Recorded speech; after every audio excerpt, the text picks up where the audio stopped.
By tomorrow, we'll be good friends, ladies and gentlemen. Welcome back to the Millionth Show. My name is James. I'm joined, as always, by Henry.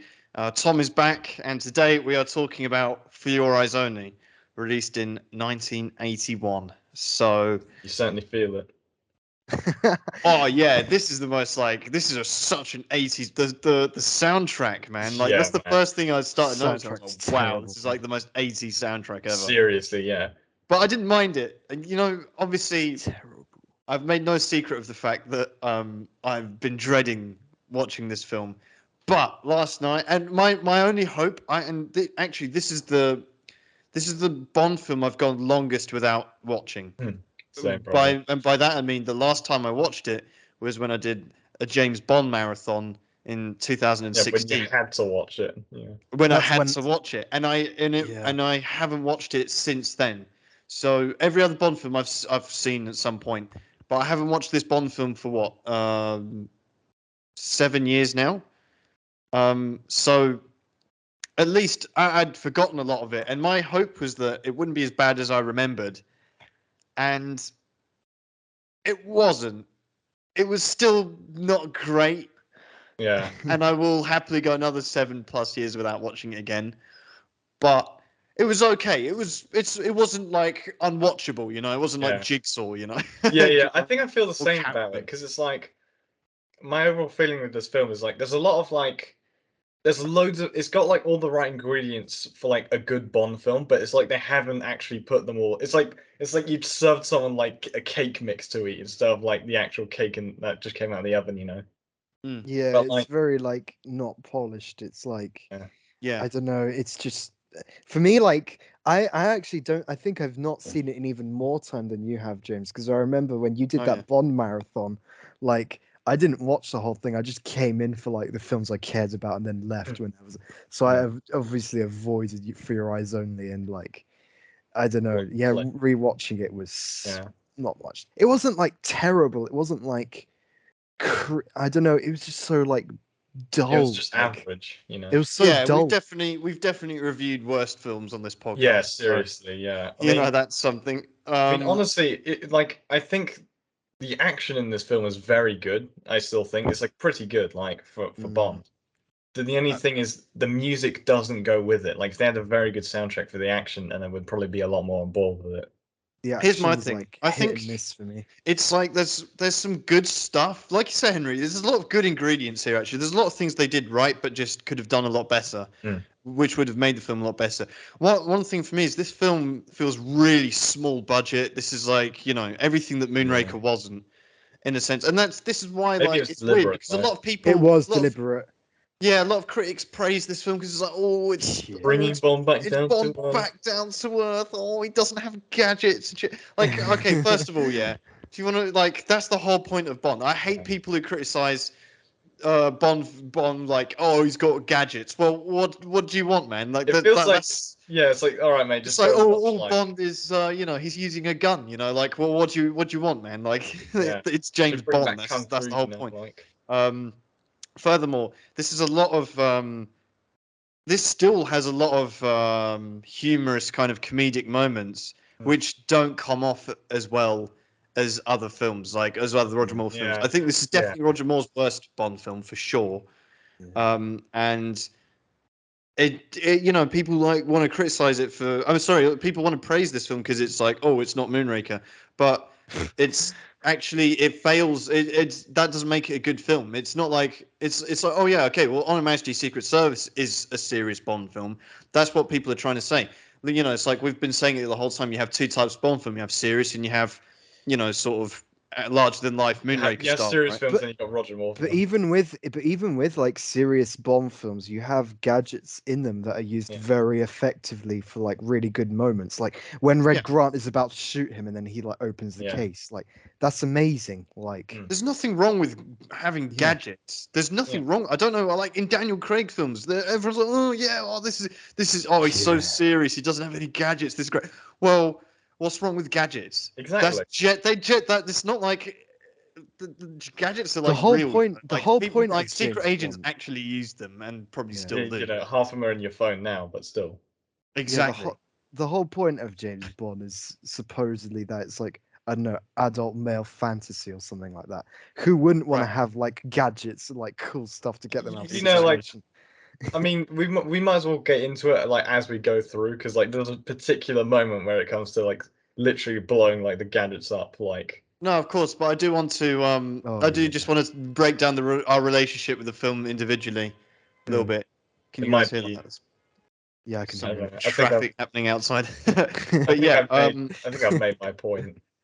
no. So I mean, going into it, Henry, has I mean, me and Tom certainly. I know we've always kind of been a bit negative with this film, and for me, rewatching it, it was okay. Yeah. I would still, it's still like 4 or 5 out of 10, but it's not like it wasn't unwatchable. I think the worst thing about the film was really the fact like the pacing was just all over the place. The beginning was I got like the first half hour I was kind of like, oh, this is actually okay. This is like pretty decent.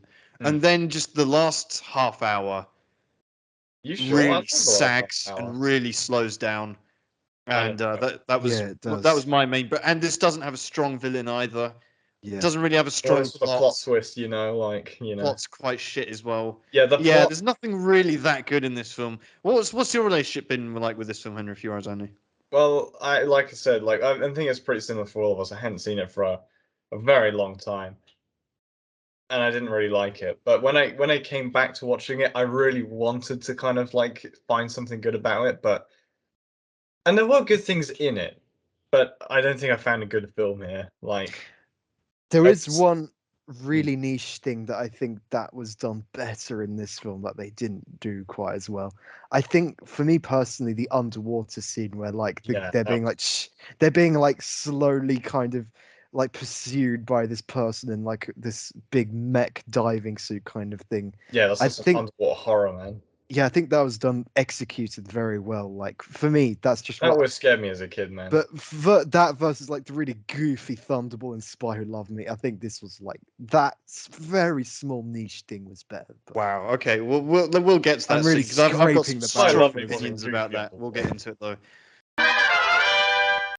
So we open up with the gun barrel, of course, and Bond is visiting the grave of his ex-wife. Oh, I forgot about this intro. Like that's good, but the rest Yeah, of that it. was peak, man. Yeah, there's a lot of stuff I've forgotten. I'm like, on the grave, it's like the world is not enough. I'm like, wow, it's like Yeah, wow. They Did you actually pretty know? good. Did you traces know of actually things. though that this opening scene was actually made as a screen test for other James Bond actors because they Mm. didn't know whether Roger Moore was coming back or not. So like, Oh. it's a very Yeah, so generic we never see like his face. yeah, it's a very generic like kind of Bond testing sort of thing, visiting his wife's graves, and like that's why it's done like that. And I don't think that was like tailored enough to. This could have been like the opening where they steal the ATAC, but they just kind of have this almost screen test. And like one other thing is like this screen test makes James Bond such a hypocrite for like the whole of the film because he's shown like savoring and enjoying revenge against basically Blofeld, and then he's like patting him on the head. He's like, "Oh, keep your hair on." The just throws him down like a chimney, and then he's like, "Oh," and then he's The like being a revenge is dick. bad, guys. He's being a dick to like flipping Melina lace. Oh, the Chinese have a saying, blah blah blah, and Yeah. then he complete hypocrite. Like this thing trips the whole of the rest of the film up, and it's just Because Yeah, I that's a noticed good that. point. I was more thinking towards the fact that like it kind of because I completely forgot this in my argument which I was making when we were talking about the opening for Diamonds Are Forever. How there's that whole thing are all the Bond actors the same playing the same exact character throughout? Is it all canon or are they like being assigned the code name James Bond 007? And this is kind of like like really concrete evidence that they are all playing the same character. Yeah. yeah, This Like, is and this is just this is just this is the this is just I don't know what the expression is. the There's a fun cliche. and I can't remember what it is now. this But film, like missed my great pun, but the opening, like one thing I also don't like what it does is like it bastardizes what's his name, like basically Telly Savalas's Blofeld so much. yeah, It's like, big time. yeah, Just before I do want to shout out the fact that I was pleased to notice that the helicopter has universal exports I on the saw side. that. I thought that was I very cool. I noticed never that. noticed that before. Yeah. They love these like this particular brand of helicopter that they're using. Like Yeah. But Henry, I know you've probably been waiting quite a while to talk about this scene, so take it away. well, unsurprisingly, when Bond gets into a helicopter, he can't just have a normal flight. So right, he passes like the camera passes by like a guy who's bald in a wheelchair in a neck brace with a white cat, who, reminds you maybe of a previous villain, perhaps. I don't know about any of you, like basically this is something I don't really like about this scene. Like you just had a great little, like thoughtful bit for his wife. And now this whole like rest of this scene was just made out of spite for Kevin McClory, right? Because obviously, Yep. for those who don't know, he and Ian kind of both had the idea when they were writing the Thunderball novel, which pissed off Kevin McClory because he wanted eventually to have the rights for that story, which if I'm correct, was also the origin, at least the first time they both thought of like Spectre and like Blofeld, which is why I think Blofeld wasn't said by name, or sorry, that wasn't said by name. Spectre wasn't said by name in Diamonds Are Forever because of like this massive legal dispute that Kevin McClory kept going on about until he eventually died, and then we ended up getting Spectre the film, which we'll get into. But for this, I think Eon Productions and obviously Ian Fleming's also dead by this point. Since Kevin McClure has been such a thorn in their side constantly, just to they basically made this out of spite where they like kill off, like everyone knows this is Blofeld, but they can't say his name for legal reasons in like the most stupid way possible. Giving Charles Gray a run for his money. Yeah. And yeah, Yeah. what can you Do you know say of this? there's another fact, like the producers of this film were so like had it in for Kevin McCloy that there's this really bizarre line at one point in the opening where he goes, Blofeld's of course begging for his life in a very undignified way, and he's like, I'll give you a delicatessen, it's stainless steel, and that puzzled me for so much when I was like younger, and for a long time when I was older as well, till I found out apparently that was them poking fun at Kevin McClory, because apparently like Kevin McClory had some kind of background with, or something to do with like mafia or something, and then like that's like some sort of in joke for that, and then that was literally just between like the producers though leaving that line in. Where's this man? Like we're going to the Kevin McClory lore, with this. Yeah, Speaking of Kevin McClory as well, I forgot to mention he almost got The Spy Love Me stopped. He tried to like file some lawsuit to have that film stop being made. So that's quite interesting. And I did not realize this. I was just reading up a bit of trivia about it. I didn't realize McClory was the producer for Never Say Never Again as well. Yeah. I mean, what do you think he did with those rights, man? Like, this is mental. This is he was mental, also- man. They're he just was like, also- so yeah. this is Eon Productions giving him the finger with this scene, and then he turns around and makes Never Say Never Again, one of the worst films of all time, which we will review in 2 weeks from now. Yeah. It still blows my mind that that film has fans. Like, surely not. It Anyway, does, I think about this respect- scene itself. Are we done? Roasting Just- Kevin just McClory, one- or should we? just I mean, one- go for it if you want to speak a bit more Just the about one it. thing I want to say, I respect, even if you like Spectre or if you like this film, any of the Bond films, even maybe even Diamonds Are Forever, you can like them, right? Not Never Say Never Again. Just like no, like Yeah. This annoying for me because the scene itself is remembered for all the wrong reasons. Actually, there's a really good, very impressive bit of action filmed when Roger Moore is getting out of the helicopter and getting along and trying to take control of it again. Roger Moore, Well, yeah, obviously not Roger Moore, but still, like, although the filming there is really good. Yeah. I feel like the beginning of this film was like done by a completely different crew to the rest of the film, because the film editing's pretty poor in the rest of the film, but in this moment it's really good. I'm not noticing the stuntman so much, and the actual premise is really good. And then you've just got this really just ridiculous. Why is this Blofeld on top of a roof in a wheelchair and just gets how did he get? It's going through. It goes through a building as well, the helicopter, and it's just filmed like Very really obviously, so that it was. It's just they're trying to create something dramatic when it just didn't. That didn't come off for me. Yeah, But the as well build-up as to it's very good. He's just suddenly trapped in a helicopter which he can't take control of. And I was watching it, not remembering. I mean, I remember how it ends, but not remembering how Bond gets out of that situation. It's like that was decent until just the end. It's just stupid with Blofeld stuff. Yeah, well, you know, in this film, I realized there's a lot of parallels between this and Johnny English, and the first of them was the motorized wheelchair. You know, that's like, a good point, he actually. tries driving away. Sure.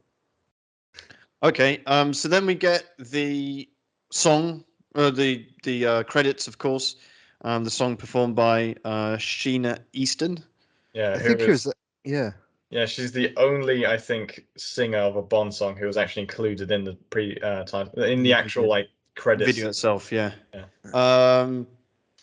Again, like Tom said before, you know, since The Spy Who Loved Me, just one of these sort of these 4 Bond films, just kind of wishy-washy. Yeah.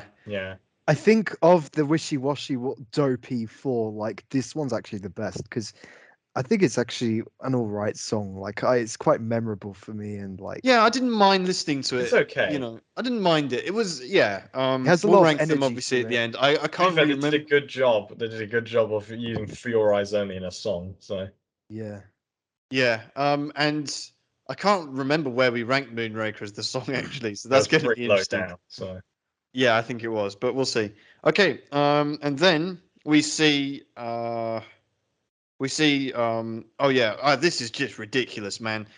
Right, so we have this ship, this boat, whatever, right, which gets it's like the Spy Love Me on like a budget, like a really small. It's like BTEC, Spy Love Me, because like the way this boat gets blown up, they pull a sea mine onto it. Like how stupid are these guys? How contrived would that have to be? Like, Yeah, like the it's like the sea mine from Hot Fuzz, no less. As well.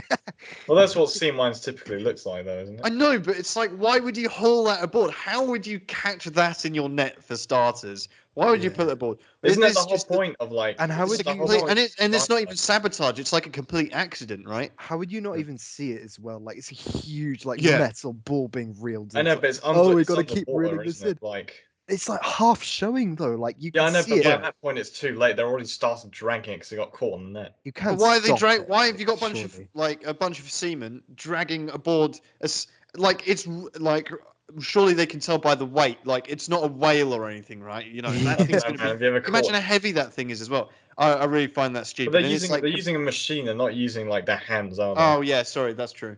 But even so, it's just like, and for this to be a complete fluke, which the plot of the film hinges on, it's just ridiculous for me.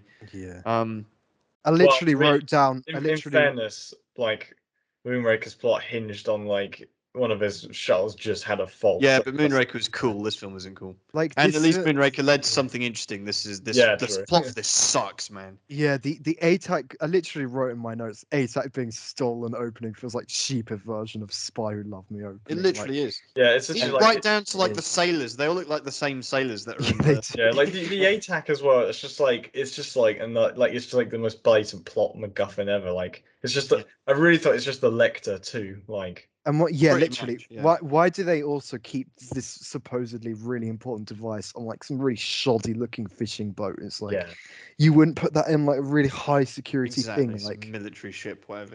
Aircraft carrier. Okay, so then we get. Unfortunately, at this point, Bernard Lee has passed away, so we don't actually get M in this film, which I forgot about. His replacement is such a cunt. Yeah, we have this chap who is called Tanner, by the way, who comes back actually, but not the same actor. Yeah, very annoying. Although, we do instead for the moment we meet. We have the Ministry of Defense. He's back, and Gogol.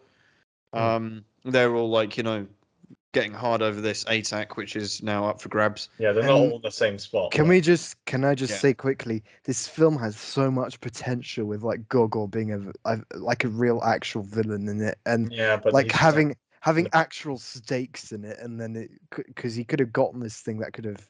I know from his point of view, that'd have been like a gold mine. That'd have been like the Lecter, literally, more or less. Yeah. But stealing it from the British this time, and then but he's like, no, we'll take it or leave it if it shows up, and it's like, that's it. Yeah, that's a really good point. Yeah, that would have been a really good way to get Gogol as like a really meaningful character. Yeah.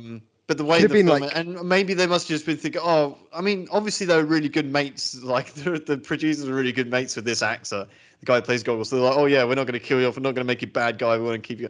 But yeah, that'd have been really interesting. He could have been like KGB Blofeld or something for the Roger Moore area. Like, Yeah, big time. That's potentially. Yeah, seriously, yeah, because they didn't have anyone like that. Instead, he's just like literally just comic relief.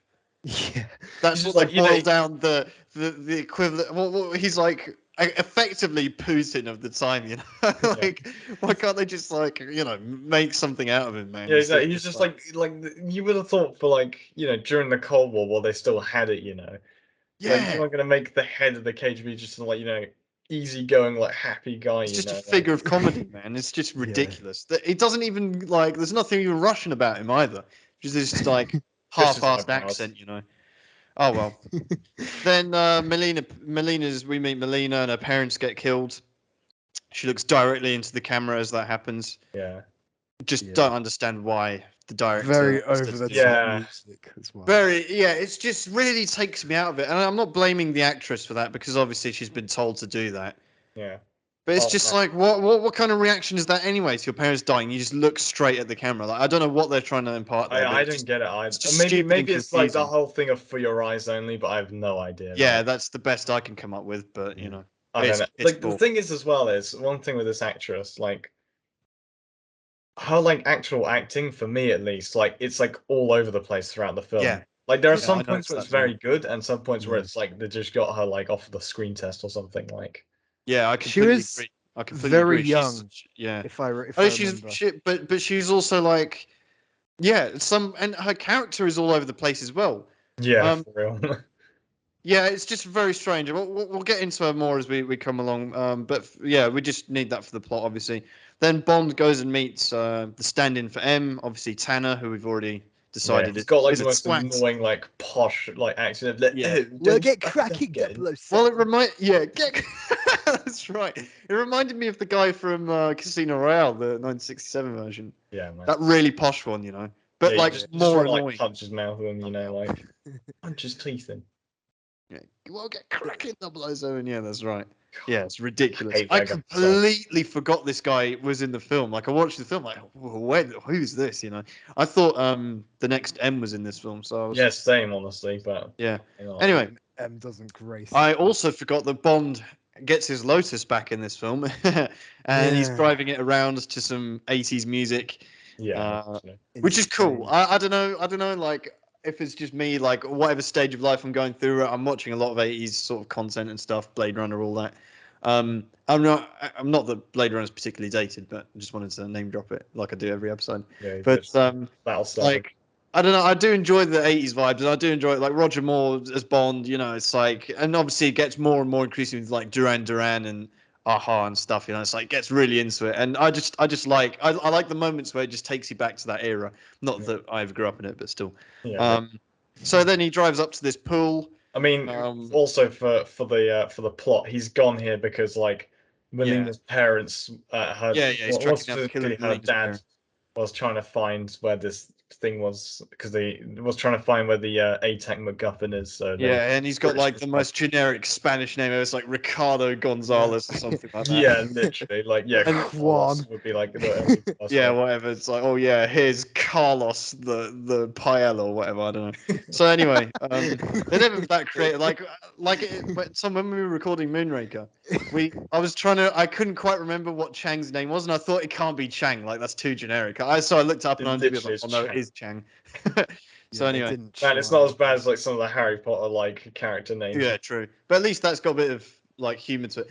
But then again, having said all that, it's literally James Bond. I mean, that's about as generic as it gets, isn't it, as a name? Even though it's iconic, obviously. So then we have Bond goes up to this pool. He sneaks in and then like nearly gets caught, and then a crossbow, whatever, and the guy with the octagonal glasses is there, and women and stuff. This really serious. Some are not necessarily women potentially. This this really serious film supposedly has a villain with octagonal glasses in it. Yeah. And one other question the round ones are like too reminiscent of a certain time period. So Sorry, go on, say that again, Henry. Well, yeah, the round glasses are too reminiscent of a certain time period, but like you can't have square glasses then, so they probably went with something in the middle. It's just And I stupid. know I'm No one's just paying about to attention that like much. do. I'm about to do it again, but in '82, that's when Blade Runner came out, and Tyrell wears octagonal glasses as well. I mean, they're very different and very much more stylish than these, but still, that's actually an interesting connection. Yeah, I like how I like want- Bond's only because later on, like he remembers this guy's face down some very questionable Yeah, like details. he's But like like his Yeah. eye just 'cause color. this and guy, stuff. they got like the most collapsed like guy ever like to look at, you know. Yeah, although this guy, he does stand out like a sore thumb in that pool party, doesn't he? So Yeah, really, because He he's is- the only guy in a suit there, like. I must. Yeah, of course. apart he from is. well, Bond's wearing a suit. No, not quite actually. He's Not wearing a bomber even, jacket with a shirt. not even Roger Moore in Spain. Yeah, Yeah, that's when you know was- it's like a casual environment, man. When Roger Moore's like removed his tie, then you know, man. Yeah, literally. Yeah, he's like It's like loosened undone it one button. slightly. Yeah, undone his top button, you know. I'm gonna ask quickly though, like, Go on. why does Melina use? What affinity does she have with the use of crossbows? Yeah, Maybe especially she's how casually she leaves it behind as well. It's not even like it's like some kind of family heirloom. She's just Like, like, so oh yeah. big and Well, inconvenient. it might like- genuinely be that she can't like get a gun, like. That's what I was thinking. Like that's the only That's thing I could think of. But like, you'd probably have licenses even for a crossbow, and she probably could get a gun. Like if all these other characters who are Yeah, but they're all Yeah, like her old man spy definitely had a agencies. revolver knocking around somewhere, you know, in that boat. yeah, he But- was like a double agent. I don't know. I always just I put it down to the same reason that Loke has octagonal glasses, the same reason that Jaws has metal teeth, the same reason that the guy in Dave Bautista Inspector Yeah. has metal thumbnails. They just need to give the character some kind of Yeah, memorable something. quirk. Yeah. I know that's your I don't favorite mind. I character. actually don't mind her having a crossbow. No, I think it's a bit. I just didn't like the fact she leaves it behind so Yeah, casually. yeah, that's what I thought. That too. annoys Why me. I'm can't like, you drop your well, weapon? we'll take it with you, you know. Yeah, Oh, if you're going, I It's don't probably not cheap, you know, getting your hands on one of them either. Yeah, exactly. Very And, effective though. I mean, she's obviously yeah. trained with it, and she's a very good shot. So Yeah. it you does know. have a scope on it. What it does that piss me helps. off though is how she like instantly teams up with Bond. She takes one look at him and like some kind of sixth sense tells her, no, don't kill this guy that's like running, looking desperately towards you. Kill the guy behind him. And then hold hands and let him lead you away. She's clearly like she's clearly like the boss of the situation. She's like a strong female character, you know, she's taking revenge and shit. And then Bond just holds her hand and like you know, it's like all of a sudden it just does. It's the Roger Moore charm, James. You know, you just look at his face. Yeah. You know, he's so friendly. Look at his leathery face, yeah, man. I'm Yeah. not sure, man. I didn't like that at all. It's just the And fact then they're holding hands. I mean, they've just like I can't believe that she's just probably killed someone for the first time in her life. You know, all kinds of emotions there, presumably, right? And then then just like Roger Moore comes out of nowhere, like because he's fumbled his own mission, right? And yeah, just holding her hand and like It's running good away. that you did say, you know, the second is, you know. I don't get it, man. and then they blow up the Lotus as well because the Yeah. Lotus is too. You know what? The thing is, it's like I think it's kind of funny that it's like, you know, burglar proof, and then the guy like tests Yeah. the victim to one of Q's gadgets. That's your presumably. burglar proof. Exploding the entire vehicle. Brilliant. Yeah, Yeah, but- that's really stupid. That's big L from. I mean, to be fair, like, I don't know, like, it's a shame to see like such a good car like get destroyed. Yeah, but the But- thing is that it's this film. I'm almost glad. Maybe it's almost worth like, you know, for like because you know I think they picked like the worst car you could possibly imagine. It's a Citroen and it's yellow. I mean, I don't know if it's meant to be a dig at the French, but I'll just assume it is. The one moment where you first see it is funny for me, but like the thing they- is that I actually they're meant to remember- have like a really realistic car chase, right, with a really believable vehicle, but then they put all this silly music over it, and they have it. It just decide what you're gonna do. Like, No, the chase is okay. The premise is, I mean, it's all pretty okay, but it just makes me laugh that people go and like praise this film because it's down to earth and stuff, and then you're literally parodying yourself. It's like, okay, so Bond sat there, he's got his gadget-laden Lotus there, blows up right in front of him, in very questionable circumstances, and then he goes and finds like the worst car ever and drives that, and that just doesn't. It's just like, okay, so is this a serious film or not? Because you've Well, the just thing gone is, and like. I kind of I kind of like the fact that I don't know. Obviously, maybe they may have chosen like a slightly less worse car, but like because it forces him to not like it forces him to use his like actual driving skills and think outside the box because they obviously can't like out horsepower them because this is a fucking slow car. So they like reverse down hills and shit, or like No, take. no, I like it. It's a good premise. It just doesn't fit the rest of the film, really, Yeah. does it? It's And- just this is like something out of Johnny English. But It's this is like the okay, thing, like you need like this is the thing, the soundtrack needs to match it. Like, and if they No, had a slightly yeah, that would have probably helped out less a lot. garish car, maybe, like then it might Yeah. have worked properly. I think they do like a much better, like unconventional car chase in Octopussy with a little tut taxi. Yeah, and Yeah, even a view. true. I started thinking about A View to a Kill. I mean, that's ridiculous for like actual mechanical reasons, but still, like Yeah. unconventional car chases. I don't know, man. Roger Moore seems to have a lot of them in his films, and at the end of the day, for me, I mean, we're not ranking car chases, but when I think of a Bond car chase, my favorite one is always the one from Die Another Day, because that's just like two beautiful gadget laden, cars full of gadgets. It's not meant to make sense. It's not that. It's not there to like do anything but just It's like got someone said such earlier, good just live music the and male stuff. fantasy of like these two sexy cars with like laden with like rockets and shit, man. And they're all like, I love that. Yeah, And that is for really me, that's what Bond's all about. That's why like I love gadgets and stuff. This is why it just frustrates me when people go, oh, he's gadgets, oh, his cars. Well, that's the point, Yeah, like what do you what want it to be? Do you want it exactly? to not be James Bond? Watch Jason Bourne, man, if you want to watch something like serious. This is like Or like I don't North know. by Northwest or something like Yeah, Or exactly. just watch from Russia with Love. Not slagging off Jason Bourne, by the way. Those films are great, but still. Anyway, so then, yeah. So the car chase happens. Did you notice the guy, by the way, who had like the reddest eyes ever when he was about to like he was definitely like really on something on set because he was like I don't know, that was like, just so it The always guy like like blew up the car. no, like there's a bit where one of the goon cars flips over and they're about to knock into it again. And you see the guy's face and it's just like he got his like pupils and then the whole like eye whites are like blood red like everywhere. It's like Man. it's I don't know, that image just burns in. Amphetamines for That's the like one of sec- the most memorable things about this film for me. It's like that guy. Another Like, thing about eyes and for your eyes only. What can you say? yeah. I'll tell you what wasn't memorable for me, but should have been.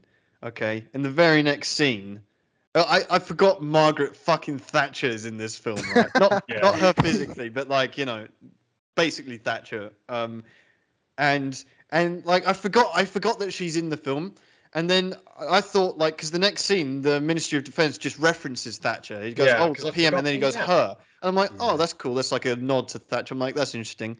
And then even with that reminder, I didn't remember the ending of this film. Same. I think she's actually in the film, like not Margaret Thatcher herself, but you know, I thought she was, but well, when I was I young. I mean, know, because Margaret obviously, yeah. Thatcher, like, self-inserted herself into a Yes Minister skit. But Yeah, I know. So that's kind of where I. But then obviously it's not actually. I think Yeah. it's. I It mean, would obviously, if she Thatcher did isn't that. exactly remembered very fondly, but I think her involvement in this. But again, it's like, oh, you've gone from like, oh yeah, this is a serious film, da da da, yeah, and then you've got like Margaret Thatcher's in it. So what do you want? Like, this it just doesn't add up for me. This is like this. They saw like, oh, we've got a female prime minister. We can make this joke, like, but like Yeah. the one time in British history they could do it up until then. Yeah. Oh well. And now Anyway, they so don't have it. then we meet Q. Oh yeah, In his lab. not before Smith we is. get Oh, go not on, sorry. before we get not before we get Bond like being a dick to Melina. He's like, oh, the Chinese have a saying, Oh, yeah. and it's like, and he's like, I don't know, it's Yeah, just so if you go out for revenge, dig two graves first. it's And I'm like, so okay, wait, what poor. are you doing Like at the start of the film? it's so poor. And what they do throughout the film, as well, is like, oh, you did this to Ferrara, kicks the Yeah. thing off. He savors revenge. He does. He is like vengeance in this film, you could say. And then like he's just telling everyone but her's allowed to have revenge, and it's just retarded. Exactly. And she lost her parents, like her actual parents, and it's just. Then it's not like I- it's like something that they bring along later. It's not like James Bond doesn't kill. Like it's not like he's Batman or something. Like Yeah, that's true. Although maybe Bond's just trying to stop her from making the same mistakes he did, or I don't know. He's like, I started it. I can't keep stopping. I love killing people. Yeah. Anyway, so then, like I said, Bond goes and meets up with Q. And I think this is one of the top. Like, as much as I don't like this film, like the Q scene is great with Smithers. You've got like his boff in there, man. And it's like, oh, how's the arm, Smithers? Get better. Oh, still a bit stiff, whatever. Bang, like kills the. I think Q's lab is great. Of course, the umbrella and everything. Yeah, it's cool. You see Smithers again in OCTOPUSSY, and it kind of I wish I like Smithers, man. Like, I wish they kind of did more with, he's like a recurring character. That's just to flesh out Q a little bit, like have his right hand man. I think that would have been something they should have explored a bit more. But anyway, I'm wondering though, like when I saw the film and I was like, oh yeah, it's Smithers again, and he's also an OCTOPUSSY. Like, were they trying to like get this guy to slowly like replace Q later? Because they also bring in OCTOPUSSY, they also bring like Penelope Small Bone or whatever. Yeah, that's right. And then like maybe there was like a really small like effort to like try and get like new people in or whatever. Yeah, I think they're probably definitely aware of the fact that literally everyone on set is like, visibly aging as things are going on. So yeah, I don't think there's any harm in that, especially in Smithers' case where it's like, it's very much to for a bit of comic relief, and I like it. I like anything that fleshes out Q. To be honest, like whether it be in The Man with the Golden Gun when he's having a conversation about the bullet, with the other guy. I enjoy Q's back and forth. Or in No Time to Die, is that reference? Huh. Which they cut out for other audiences. Then Q and Bond go and use the identigraph, which I presume was the height of technology back then. Now you use that to like make a Snapchat avatar, like you know what I mean? It's like exactly the same thing. I don't know. It's kind of like I like that you see the passage of time as well with this like 8 hours trying to get this guy's face right. I got this like Karen or whatever coming in to give them tea and stuff, and then like he's still like describing this guy to like Q, and Q just looks so done with it, and it's just it's really left an impression on you, 007. Yeah, sure you don't want to tell me something. It's just I don't know. It's just weird. I don't know why they need to have it in two different shots to show time pass. Like, is that meant to be a joke I don't know. It's just I don't know, something's a bit. Well, so you can have Bond and Q share a cup of tea, like while they're at work. Can you imagine if after all those like details, like the thing just came up with like no result or whatever? That's what I mean. Like, how do you like let me take it back to actually the Snapchat thing. Like, I mean, it's not just Snapchat now. Like, you can make like your face avatar and everything now because this is also something that reminds me of Johnny English, by the way. We're heading into that's right. But we're maker. heading into the metaverse and everything, right? So by the time you watch this, we might all be AI.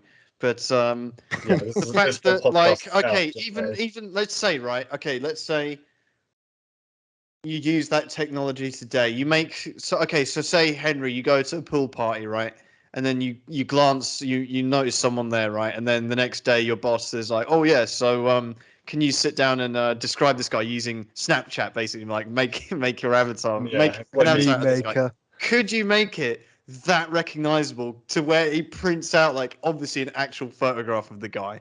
Not very well, but still like it's got like all the octagonal lines on him, like it's got like every wart and wrinkle on his face, man. But still, like how accurate do you think that could be done today? Like, safe, like put in that situation, Henry. So you went to buy. I think I don't think it would be very accurate. I've got to say. No, it wouldn't, would it at all? I think it's almost like it's like police. It's just a glorified police sketch, really. Like you're right, actually. Yeah, good point. Well, anyway, I guess it was cool for the time. Yeah. Well. Then Bond goes and meets Christatos and BB and Luigi. Yeah. Right. I don't really know where to start with this. Christatos himself is again like unfulfilled potential as a character. This is the thing, though. I think like with like Bond villains being memorable, half the time they have to have like some like actual facial disfigurement to make. No, that's not true though. I know I said half of the time for a reason, like, but in other cases, like with Drax, for example, like I think it's way less than half Henry. I think that's just Blofeld, literally, and Largo. Apart from that, every other Bond villain is like pretty normal looking. Not normal, but you know, they don't have like any physical. The henchmen, Well, it's like that, or they have like a pet, like this member. No, not really. Like Goldfinger, Scaramanga, Max Zorin. They're all like the guy from The Living Daylights or License to Kill. They're all like pretty, whatever. Like, in fact, it's ironic actually. Now that I think about the Daniel Craig villains, actually, they're more that carry that trope than probably any other Bond. But anyway, I just remember that Caravan of Junk, whatever review, where they were just insulting how that. What was he called? Dominic Green, yeah. Yeah. It's just short. That's yeah. You're ugly. Yeah. You don't have to have anything to. But yeah, Christassos. Obviously, he's like the actor himself is like Julian Glover, right? He's in very memorably. He's in Indiana Jones and the Last Crusade, where he's pretty good. He's also in a Star Wars film in Episode 5, which is like so random. He's I don't know. He's like a pretty bad villain. He's not even a villain. He's just like the most unthreatening, like turnover kind of like whatever guy like ever, man. It's just like nothing about him. He's like, oh yeah, I any kind of emotion out of me. I'm just like, oh okay. Yeah, he's like, I smuggle stuff and heroin. Who's like a potential nonce as well, It's like like the most memorable thing about him, Christassos, I remembered when I saw this film because I forget everything else. He takes up the Sean Connery mantle of hitting women. No, not only that, but like how brutally he just airs like Ferrara's handshake and they just put that in the film. It's like, oh yeah, that's right. Wait, is his name Ferrara or Luigi, or is his name Luigi Ferrara? Luigi Ferrara. Okay, great. And BB as well. I mean, God help us, man. What were they thinking? Like with this character? God, such a fucking annoying She's character. got to be the most annoying film. The most annoying character, like in all James Bond. Like, did she just? I'd go along with that actually. Was she I can't in think the film of a more annoying character. Exclusively, apart from maybe Charles Gray Blofeld, he pisses me off, man. But, yeah, but that's he actually like at least like because he's not a very good actor. It's just boring. That like Charles Gray Blofeld is just like actually offensive, Yeah, but they put BB into the film knowing she'd be annoying, probably knowing she. Yeah, of course. This is like equivalent to like J.W. Pepper, effectively, but far worse because not only is she annoying, but she's also like bringing up some very uncomfortable, questions over some of these characters. Yeah. It's just like, oh, this is including herself as well, actually. And then like Roger Moore's just like, all right, can you Yeah, he wants nothing to do it. He's like, nah, it's jailbait, man. Like, even I'm not, whatever. There's like Roger Moore who doesn't, and then even Eric Kriegler like can't stand like being near her or whatever. Like everyone wants to just like go away from her. Yeah, like, most unrealistic, most annoying character I think. Yeah, in the whole Bond franchise. I'm almost tempted to say including Casino Royale and Never Say Never Again, but then I don't know. I don't know, man. And then so then later on, Bond is walking through Vienna, and just happens to what are the chances? Spots Melina going into a crossbow shop and buying come on, man, just like casually oh yeah, I'm just gonna pop out and buy a crossbow. Yeah, as you do. We get a top. No, that's why she dropped it previously because the plot needed her to go and buy another one. Yeah, exactly.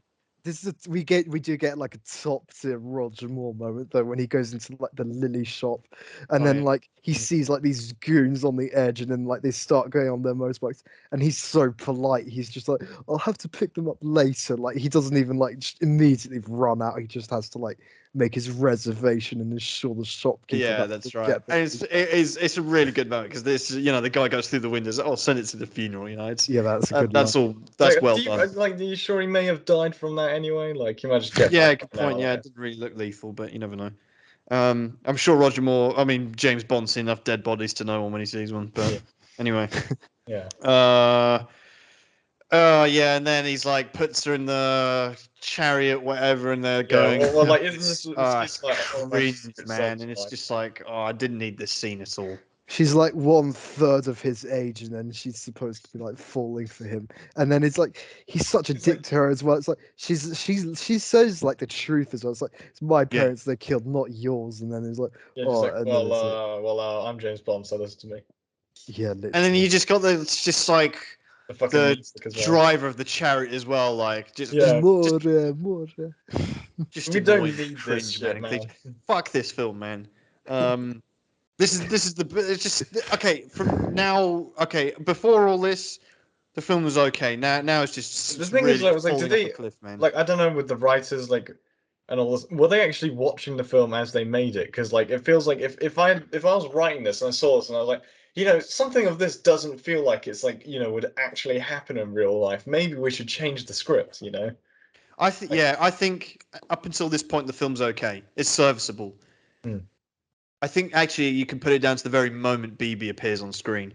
But you know, then speaking of which, Bond goes back to his hotel where BB's having a shower and gets in bed, and he, he's just like, okay, well, get your clothes on, you know, and then we can go, you know. She says, that's kind of funny though. It's like, well, get your clothes back on and I'll buy you an ice cream. Stupid, man. Yeah, it's not funny though. It's almost like it's just really just uncomfortable for me.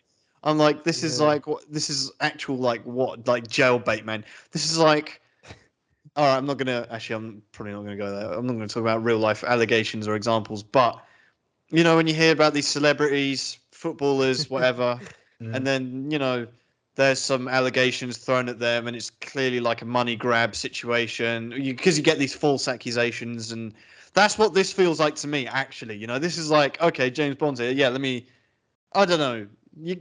I don't know, man. It's just BB's character again. Like, I think the only reason she's in this film is to facilitate. Like, he has like a fight in an ice rink at some point. Like, he's not even going up to like. It's not like even with like a solitaire situation where he has to go to like the villain lair to save her. Like, he doesn't even know. She does zero. He kind of does actually, but not intentionally. Yeah, like by accident he saves her, which is a shame. But yeah. What's she even doing? They should just like throwing her off the cliff, man. Anyway, so he turns it down. Then we come on to a very long ski chase. I've just got to say, I actually quite like this bit of action because they burn through like every winter sport you can think of, really. Literally, man. They've got like Eddie the Eagle happening, like part of this film. Ski jumping, man. Yeah, they got like one thing I do think is quite cool is how they reference On Her Majesty's Secret Service of the tobogganing thing, which is. I mean, bobsleighing. Tobogganing is very different. Yeah, I just forgot the name, and then bobsleigh, and I think that was cool, but I think the music for once is like all right, and it doesn't jar too much. It could be better, I think. But yeah, but it doesn't. It's like compared to the rest of like imagine if they had like some sort of like some like a different soundtrack for this, but like it's got like hints of the On Her Majesty's Secret Service theme, I don't think that's just like I'm against On Her Majesty's Secret Service, like, or just Bond music in general being like repeated. It's just like, why did you need to do that? It's just but it just makes me think like of it's like with the License to Kill, like it's not like it's not like the whole Goldfinger theme, isn't it? It's like two parts, I've just been like traumatized by No Time to Die too much. Yeah, just have a we'll eventually get there, Yeah, I don't know. The what annoys me with this ski chase, it's like realistic, whatever, let's say, but then actually it's not because, okay, even if you want to give, which I do, I'm very generous in terms of what I, allowed to slide. I'm like with Bond, he can do anything, but can he perform like gold medal Olympic stunts? Yeah. Where he's literally and furthermore up against like side by side with people who have been training for that their whole lives, and Bond effectively puts on skis, not for the first time, but still, like. Well, in fairness, man, he was, assuming it's the same character. He's done, On Her Majesty's Secret Service. Yeah. Okay, I know that. I know that's why I stopped myself short a little bit, but still, these people are like training for like Olympic gold medals, and he's like able to beat them. Yeah, he's like half I'm the sure. size of this. Well, I like, mean, they ski on horses. They don't ski, through like woods and shit, like trying to kill people while aiming with like their but like about And like it's only East- this is only the one guy, by the way, like the East German dude, Yeah. the East German like world champion who's probably on steroids or something who like Yeah, Oh, throw big him off a time, bike, yeah. man, and then he supposedly beats him. He's It's like, literally like the Chad Woyak man, yeah, like literally, man. he's a Sigma male as well because when he's like, oh because, like, yeah, he's he won't even talk to girls, and there's like, and it's like, yeah, you're right. It's like, Actually, don't care, I prefer men, yeah. Yeah, I don't know what else to say about Ski Chase. Obviously, we get the drunk guy for the third and last time. In his third consecutive film, actually. Yeah, who's That right here, Italian those director. Yeah. that's my Yeah, reaction. I mean, to it's watching okay. I this mean, film. This is a good. I like also, this. what annoys me actually is that blonde guy. He also like we see him like beat. He's like a perfect shot, effectively, and then he misses Bond several times Yeah. afterwards. That's kind of like One thing that I've always he's shooting at still targets when he's a perfect shot. yeah. one thing that I've always remembered about this character in general is like there was this like card game we used to all Oh, like yeah. kind of collect His cards for. strength stat. Yeah, he had like 6,000 strength, and he fully picked up like a huge like this motorcycle, which is I don't know, probably Tunnels. very heavy, and then throws it like a good way in front of him. And then later he also does it with like this huge slab of concrete, like almost Jaws level. But then like Mayday's like what? Mayday picked Like up a bloke. she picked up a person, and then like yeah, that's probably not easy, but like that's not like she had like 100 less strength than Man, I knew you were gonna bring up Mayday. Like you always had this like beef with her like card stats, man. Like yeah, like I sadness and- remember that though. Like why would they Well, have they were like Bond top trumps. Yeah, Bond Effectively, top right? Trump, that was it. Yeah, because hers was just below Jaws, and I'm like, I don't know about the ranking of them. Oh, okay. she was I like don't remember that 100 well, but below yeah. Jaws. He had Yeah. 9,300. All I remember about the Bond top trumps is there was like a really major character missing. Holly Goodhead was missing. Yeah. How do you remember this, man? You got like the deck and you're just going through them right now. No, like, I just remember. Yeah, we should for a bonus episode we played top trumps like James Bond edition. Oh, that'd be quite fun actually. And we Yeah, still got that James Bond. We still got James Bond like that game as well. Remember? Yeah, I've got Oh, it yeah. actually over there. So We need Huh. to, yeah. some of us we haven't need to seen do it, like That was a maybe I'll great game. bring it at some point. Okay. Well, anyway, then we have Back to the film. yes. Okay. So then we have Bond meeting BB, and then fighting an ice hockey team. So Which is over in like 10 seconds. really all stupid, it- unnecessary. Cut this out and You stop really calling could just this cut a this serious film. Bond film. Because not only did it dispatch of these three like hired killers, in ice hockey suits, but he sends them all into a goal, which is like air horn shit, man. all this Fuck serves off, to man. do People is who to wrote get this film, like seriously. all this serves to do as well is to just get Bond away so Farrar can get killed, and that's it. It's like Yeah.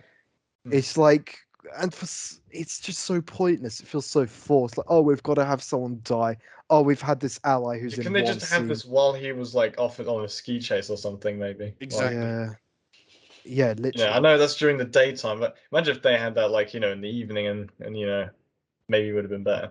Then again, anyway, maybe I'm just thinking of Unmatched Secret Service too much. It's just stupid. I just hate the fact that the reason people like this film, oh, it's serious, yeah, or whatever, it's more not down all to earth. that, no. You have shit like this happening in it. Like, come on, man. And Anyway, as well, what do you want? like the funny thing is when he's on like I don't even know what that machine is. Like I assume it's to like smooth the ice out or something. Yeah, Or probably. clear the arena a bit. I for some reason remembered I whenever someone's like who isn't meant to be the guy piloting it, I always assume he's gonna like run over someone and you just get like a trail of blood behind it. But The most gruesome. But it's Roger yeah. Moore, so he'd never do He would So never. then we see Bond in a casino. Oh yeah, and this looks like a familiar location already. Yeah. What do you mean? I don't know. Like this one shot of the casino actually looks very similar to the one that he goes to at the beginning of Casino Royale, not the actual like place where he plays poker. But Okay. Yeah. I'm not sure if they're both the same location. I'll have to look it up. But Okay. So yeah, we get a pretty generic sort of card scene, whatever. He goes and has dinner with Constantine afterwards.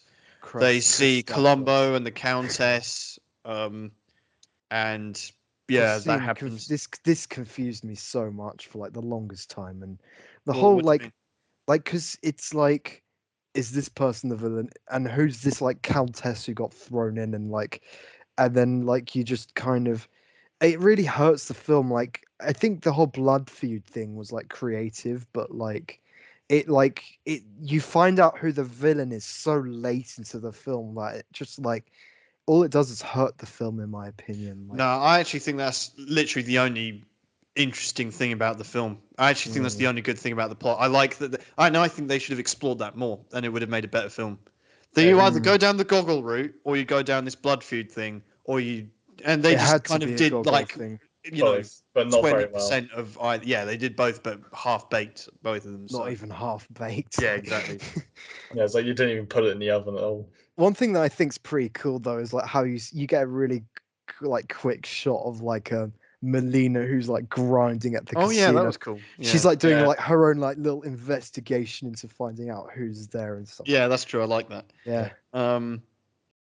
So then we get okay, yeah, all right. So Bond goes back to her place, not her Melina's, but the Countess, right? And then they're having a nice walk along the beach in the morning, during which Loke and a bunch of June buggy bastards go and kill her.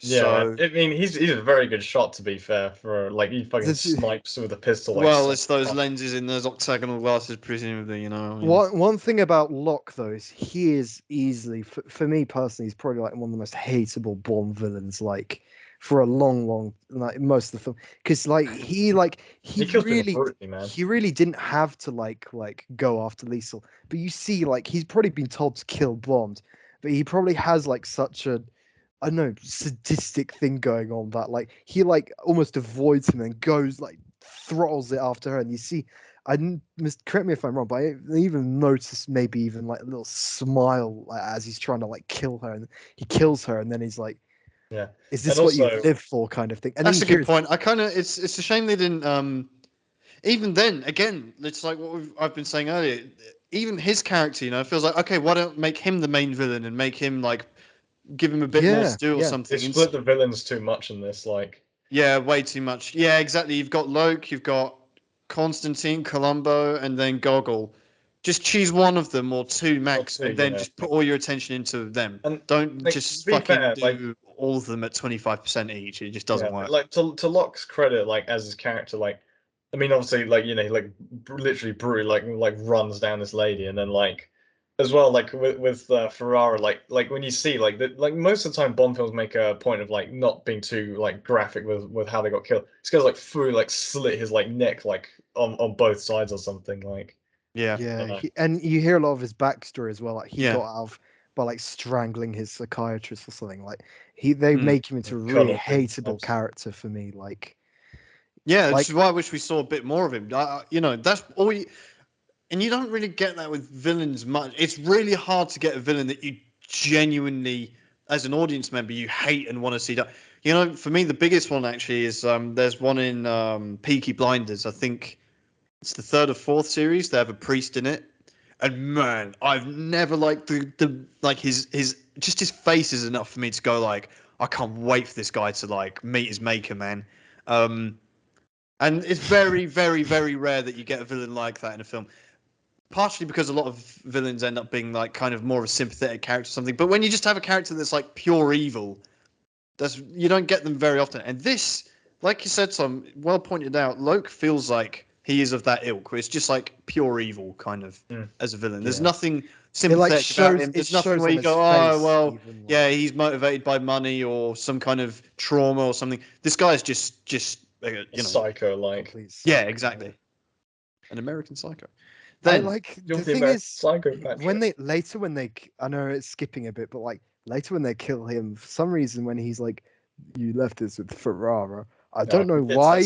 I don't know why he referenced that instead of Liesel, because for some reason, like despite Liesel being like I don't know, you just hear her like a fake accent or whatever, and even faker like fall over like onto Bond or whatever.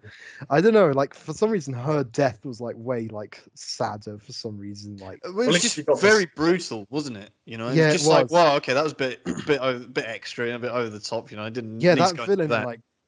But Really yeah, he could have gone like, yeah, you killed Luigi and Liesel. You know, like. Yeah, like yeah, I agree. Like, I think it's good that this is when we were talking about Moonrakers as well. You know when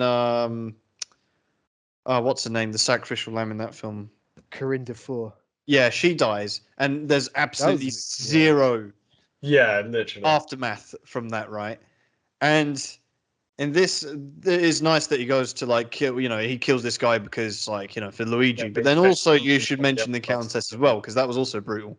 To be fair, if he name dropped everyone that he killed, he'd probably be there for a few hours and then the car. Oh yeah, true. But at least they're the ones that are personal to you, Yeah, literally. And also Melina's parents, bang, Then anyway, that wasn't. The point is, I'll tell you what. Speaking of Melina, I think this is a really good fake out. I literally wrote in my notes because Bond's about to get killed, right? And then a crossbow is fired, and I wrote down, "Oh, Melina saves Bond," and then it's not Melina; it's actually Columbo, which I think is a cool, That really funny. I literally, if you look at my notes, I wrote down Melina, crossed it out, and put Columbo after watching the scene play out. Yeah, and there's one thing I like with this is like, I mean, this happens in a lot of Bond films where like the villain captures him and then like he gets like knocked out and then he wakes up somewhere, and then that's kind of like the fact they do this here actually maybe sells the fact this guy actually really is the villain. That's right. And then I'm confused a little bit though because when you see he has the Dove logo on him, of course, like, does that mean that Columbo was behind killing Ferrara because he leaves the Dove with him and that's no, that was like that was because all he has to do is like him, isn't he? I'm retarded. Sorry. That's man, right. You'd have killed the wrong person in this situation. Yeah, man. I really like Columbo. I think he's one of the highlights of this film. When people talk about Karen Bay, I think Columbo's like basically the same thing, but maybe even better. He reminds me a lot of Karen Bay, but a bit more cool. I don't know. It's a real shame as well because his actor died like recently as well. So shame. I think he's probably the highlight of this film. Actually, he comes across very charismatic. But cool. Very resourceful, sophisticated. Everything that every other character in this film basically isn't. He's just like intriguing. He dominates the scene when he's there. It's like, oh yeah, this is like interesting person to watch. I think he's just got all these mannerisms and stuff. The only one thing that I think he does too often is like it's fine if they keep it as like a mannerism, but like he goes through like pistachio nuts like every 5 seconds, man. I like that. I like this sort of trademark thing. It's creative. It's like original. It's not like he's got a big like he's got an eye missing or something. Like no, he's like just that's his thing, man. Why not? I like it. And especially because I guess because these films are of a certain, they're not they're just like all PG. You can't get them really like puffing away on a cigarette every 5 minutes. I mean, not anymore, right? Like Roger Moore was doing in his previous films. Actually, no, think about it. That's interesting how that phased out by this point. But I'm just using it as an example. You want some kind of like distinguishing feature almost. And it's just cool that they go towards like a snack, which also is fair because I think people that you do get like people who chain eat pistachio nuts like that. I think that is basically a thing, right? Yeah, with pistachio nuts, like I don't know about you, but for me, like you eat them until you get like that one really disgusting one that just wasn't like thrown away like in the process, and then like that just makes you go off them for like 2 minutes sours or the bunch. Yeah, I like the whole I think it's just a very well written character and scene where he hands him the gun. He says, "You've got guts," and so do you. Like, and then they have a drink. I think that's really good. Actually. Yeah, because like I think the way he's like, oh well, we'll know if we'll be friends. Yeah, it's like you will be good friends by tomorrow afternoon or like tomorrow evening. And then like he offers him a drink and he's like, I think I'll wait till then. Then he hands him the gun. Yeah. It's very good. It's very well written and acted. I really enjoyed this scene. It's probably the best scene in the whole film, actually, for me. Yeah, actually. I like it as well. Like this is the thing. Like this, I think Columbo will get a pretty decent ranking amongst our Felix Lighters. So the Felix Lighter list. Yeah. So then Columbo and Bond team up to go and raid this warehouse in Albania, which is full of opium. And Bond, for some reason, is very familiar with the taste of opium. I always question that in films. Like, it can even be a police officer or whatever. They go and like, oh, this is, this drug, whatever. Like, okay, I know part of your training is, but that means part of their training is to like basically sample drugs enough so that they know straight away what they taste like. Well, I don't know what raw opium tastes like, but it must be like. No, do I? But that must be part of police training or like Bond's maybe training. If it's raw, it's not like refined stuff that you can maybe, smoke, is it? Like, or like inject into yourself. Maybe I got a little theory. Like maybe after like Live and Let Die, when they dispatch of Kananga, when he has like his little 2-ton shipment, like him and Solitaire are just like trying it and like before going off, like just become Scarface. Yeah, why not? Yeah. Anyway, so they raid this warehouse. I like this scene actually. Like, yeah, this is very cool. Actually, this is especially the best. I think the best part is like in the actual, because it's like it goes silent. Kind of, they're like trying to sneak around like the warehouse itself. And like he chucks out these like pistachio nuts. And, I like, think that's kind of where the guards are. And like at the same time, like they don't know it, but Locke is like setting up the whole place to explode. And like I really like this bit. Yeah, it was actually pretty good. And obviously it leads up to quite funny, but also like a serious moment. But the lead up to it is like 50-odd-year-old Roger Moore like climbing up like the stairs to heaven, man. Yeah, exactly. I like they even like inserted like the sounds of like him just like. Yeah, that's right. Roger Moore had to like do like some fast walking or whatever. Yeah, he got this is running stunt double.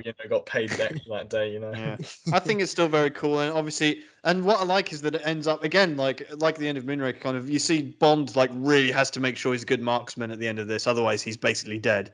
Yeah, it's like standing in front of a car, it's gonna run him down.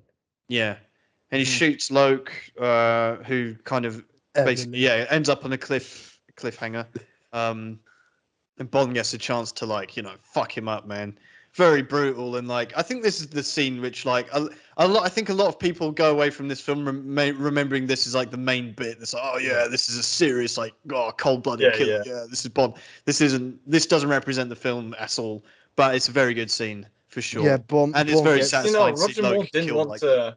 He originally disagreed with this. He didn't want to actually kick him off the cliff. Like he wants it to be done in another way. Like I think it would have been cool if he threw the pin on him and then the car was like the weight of a pin wouldn't be enough. But you've got the expression when you actually grab it. Yeah, like if Sparrow landed on it. Like if Sparrow landed on it, then it'd be funny if they had some kind of like something like that where he throws something with enough weight in it to kind of tip the car over. Nah, I think it's so much cooler, like the fact he just kicks him off the cliff. Like, no, I like that he kicks him off. Yeah, it's like bang, fuck you, man. I think like I know it's a good scene. I'll just say that. Yeah. I don't want to. I could say something, but I don't want to like take away one of the good things from this film. So then Bond goes and meets Melina in Atlantis, basically. In this like temple, Yeah. And they go. Do you know? Actually, fun fact. Melina was like allergic to water or something. So like, she had some really weird allergy. So like, all of the scenes where you like see her underwater are not actually underwater. Like they filmed it in like some really weird wind studio thing, and then they literally added special effects bubbles in later. Well, they did a great job then. I didn't. They did. That's phenomenal. Then I'd have never noticed that. So then they go and check out that sunken ship from the beginning of the film, which everyone's forgotten about by this point. And this is where apparently the best water scene of. I mean, I know at the very best of times, I'm not a fan of underwater sequences. I think. No, but man, you played Soma, man. Does this not remind you of like what the guy? Yeah, it did remind me of Soma, but Soma's good, man. This is shit. Like, I'm not a fan of just these like, and it's very poorly edited. It's all chopped together. The film editing's. Are you sure? Yeah, it's just a confusing underwater sequence, and it's stupid. At the end, you've got these two submarines, like locked. No, I'm not talking about. We're talking about the bit where the actual guy comes in. Yeah, the guy as well. It's just stupid. He's got absolutely zero. He's got like, what's the expression? He's got no movement. He can't. He's got the agility of like a stoned donkey, man. He can't move. It's just like, it's just embarrassing. You But can't. it's underwater, The thing man. is, There's only though, so Yeah, is much I'm that, like, tired of. I'm so glad. I was trying to think, do they ever do an underwater sequence after this in a Bond film? And I don't think so. They This is do, the point where do. they go, okay, let's stop doing this. Let's stop trying. These are shit. I Generally, hate like, this. The the thing is though, suit like is ridiculous. The thing he's wearing is just, that's how, and then but he's that's looking, an actual and diving suit though. Like, It Bond is is a able to put diving just a suit. bomb on the back, and the guy's like doing this. It just, well, it's the just, thing is though, That's it's like realistic, his though. suit Like, can't reach the back of his head, can it? Like, well, no. the thing is So it's that just ridiculous. It's the just thing is, stupid. I don't like that's it. Bond being resourceful. the Like, I thing don't know. is that the guy takes the ATAC, so he can't like just outswim him basically, which he otherwise would. One question I do have about the scene though is like, why doesn't Bond just destroy the ATAC right there and then, like, or like No, mess it's it because up the somehow? British need it. Yeah, that's the thing as well. I never got that. Like, just blow up the ATAC there. I But don't like, like Bond gets trapped underneath the whatever the cabinet, right? yeah, And then he he'd be just done. slides out of it at the end. Like, you know, he could have done that Well, the I whole mean, time. the thing is, you could probably slide out of it, but this guy's like sitting on top of it. Like, that's the problem. But Bond does slide out of it at the end. That's the point. Yeah, I know. It's It's just you won't be ridiculous. able to do it immediately. It's gonna be like difficult for you when you're underwater. Yeah, I don't know, I man. think the build up is really good though. Like, Yeah, I so when know. they're all like just kind of fumbling around in there, and like you see this guy's like heavy breathing from his like point of view, and he's just like Yeah, that was like slowly 2 marching seconds, and then towards the them. rest is just stupid. Yeah, for me. like the It's- guy, it's- you know, you get like the close up of his like hands, you know, like he like rips his like arm and shit. Like the one thing that I didn't like though that I noticed with this, like obviously like, you get like a shit ton of blood like comes out of the suit, but they don't. There's no Yeah. blood later on in it. I'm like, why did they forget Yeah. about Yeah, that? It's yeah. because especially later on they make a point of blood coming out like into the water. And Exactly. shit. So it's Yeah, just Bond's blood is immune to sharks, apparently. The You know? sharks are but like like there's allergic no to blood Bond's later on blood or like in something. this scene. I don't get it. Like they forgot. Right.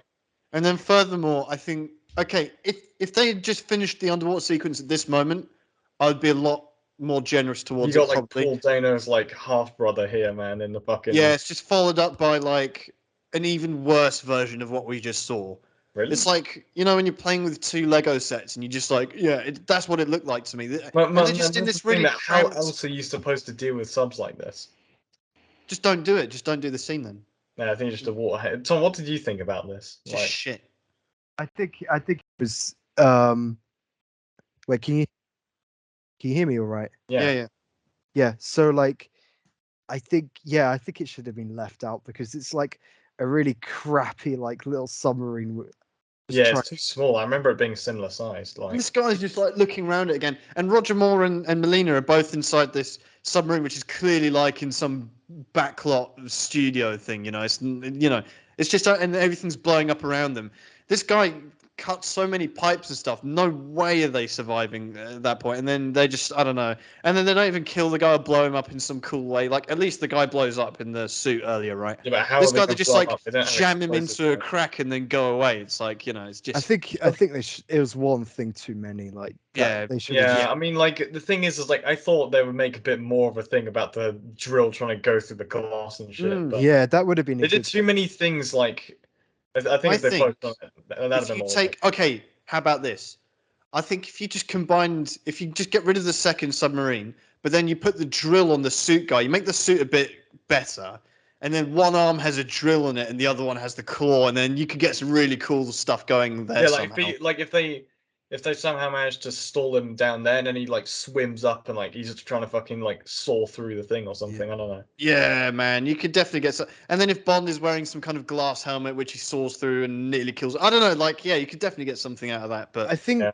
I don't know. one good Just thing. make us the screen writers. Well, you could definitely Yeah. make me in charge of the editing for that scene because again, like the moments when he's clawing him and Bond slips out, it's just confusing. It's not put together well either, which frustrated me. But One thing that's a bit silly, like, is the thing is that Melina acts like really earnestly in the scene, like she's believable. I think it's Oh probably yeah, one of because her her best. like air's like She's like Yeah. really she's really believable. I think it's probably her best acting in the thing. But like, um, Roger Moore at the beginning is like speak only when necessary, but then he's like Yeah. making a joke like every That's right. 5 minutes, and then he's like mumbling, like reading out the thing to himself instead of Yeah, that's so right. Yeah, that's true. I forgot That's a that. good point, actually. I didn't realize that. No, I realised that as well. I forgot to mention it. But yeah, good point, Tom. Yeah, he just straight away he's cracking Well, this is the jokes thing, like, man. He can't. "Oh Yeah, yeah, don't say anything when it's unnecessary." But obviously, a pun is completely necessary. well, For that's this the film, thing, so- man. He can't resist the urge to make a pun. It's, You know? Exactly. it's as essential as breathing to Roger Moore. Exactly. He would rather die like making a pun than like Then live a hapless man. Exactly. Then we get onto okay, so then they just deliver the ATAC into the hands of Christatos. Oh wow, he's the villain. What a surprise. Well, I kind of didn't mind this bit because it's just like they just got out of all this shit, and then now they have to hand it over to him. Like, Yeah, okay, but then they just get tortured in the most that's Do you pretty know, psychotic, this- though. Like, dead They- way ever, man. So and this guy, man, That's this guy's grim, like though. Christatos, he's like throughout the rest of it, he's so casual, he's like, the sharks got them. Oh, whatever. He literally makes that noise as well. He's like, oh yeah, I'll take care of it. Oh, whatever, you know. It's like just he's give a fuck, he's an man. idiot. But I will say, like, do you know actually the thing where they're pulled from the boat and dragged along is actually from the Live and Let Die novel from the Oh Ian. yeah. So they kind of they took it from that and then put it in this film. Clearly One looks thing- better on paper because One- this just executed in the film is just. I think it's pretty like I think parts of it are actually pretty good because Well, They no, just get because actual as well, music. Bond, This is the thing, if like, they had music they on this, draw they'd blood be out of good. Bond, and then the sharks don't eat him. But then as Yeah, soon as one of the that's- lackeys falls in, the sharks are all over him. So that's you know, really kind of that. poor. That's really poor. I will say that. But for me, it's like really harrowing. The bit that's like kind of like, oh wow, Bond's really going through it. It's like when he's being scraped along the coral is like Yeah. really grim. And you hear bits of it like breaking off and stuff like. But the Yeah. fact the sharks don't go over like kind of takes away. I will admit. Yeah, that's the thing I don't get. Like, It's like, but the sharks are just allergic to Bond's blood. Yeah, Like, I they think. could smell like the maybe raw man, bone maybe he fuel. covered himself in shark repellent bat spray. Who knows? Like, Yeah, yeah, that's right. You have 3 underwater sequences so far, right? We have Thunderball, Spy Love Me, and For Your Eyes Only. They're all bad, in my opinion. Thunderball's, I don't know which one's the worst though, this has man. got to be better than Thunderbolts. Though. I At least think you can tell who's who in this. there's one more. Yeah. There's one more time. There are like a few underwater or marine-related sequences You that got one happen. in the View to a Kill. In License to Kill, like there are a few that are like underwater, and like I think they're done the best of all because it's not done like I can't really the- remember in License to Kill. in License to Kill. There's like loads of fish tanks. Someone gets thrown into one, and then there's a fight underwater where like dinosaurs. Okay. Well, okay. we'll get to it, man. And I personally, can't I've remember only- that. I don't know. I've only seen License to Kill like 2 or 3 times in my life for some I've reason. only so- seen it twice, so Yeah. It's a bit more. Anyway, than that, I just want to savor it, you know. yeah. right. So then, the parrot baits out. Yeah, Christatos. in this- Well, that's in not. That's but they did like set that up before. This is a famous parrot, by the way, that's in this film. You know, like Yeah, Oh, but go on. once- it's in multiple other films. Just like that like trained monkey from Batman Returns. But anyway, Oh, like, hang they on. Was did- that the same train monkey in Indiana Jones then? I think so, and in Night in the Museum. I'm pretty sure, at least. Wow. Okay, either that's they cool. just look they're like the same species, or like I don't know, because I just don't like the whole plot revolves around a parrot. Like, Yeah, you know. and that's this the thing though. supposedly- Like like they did set that before that he repeats everything that. Yeah, that's true. Yeah, no, that's so And- like. I think the thing is the that I parrot's think- used to like comedic effect at the end. That's good, but just for the actual plot to revolve, like, please give us something a bit better The than plot. No, the but plot- I kind of like that. One thing I want to mention is the fact that they don't immediately know, oh, it's Saint Cyrillus, right? And then Q's like, oh yeah, you know how many Saint Cyrilluses there are around here? But then like what's his name? Columbo manages to give him a hand with narrowing it. Yeah. Well, Yeah, which parrot is it? So Henry, tell us more about this parrot. What other films is it in? I don't know the name It's of in. this I parrot. know it's in the Living Daylights, and it belonged to one of the Bond girls. I think Wow. it might have been Domino's parrot or something like that.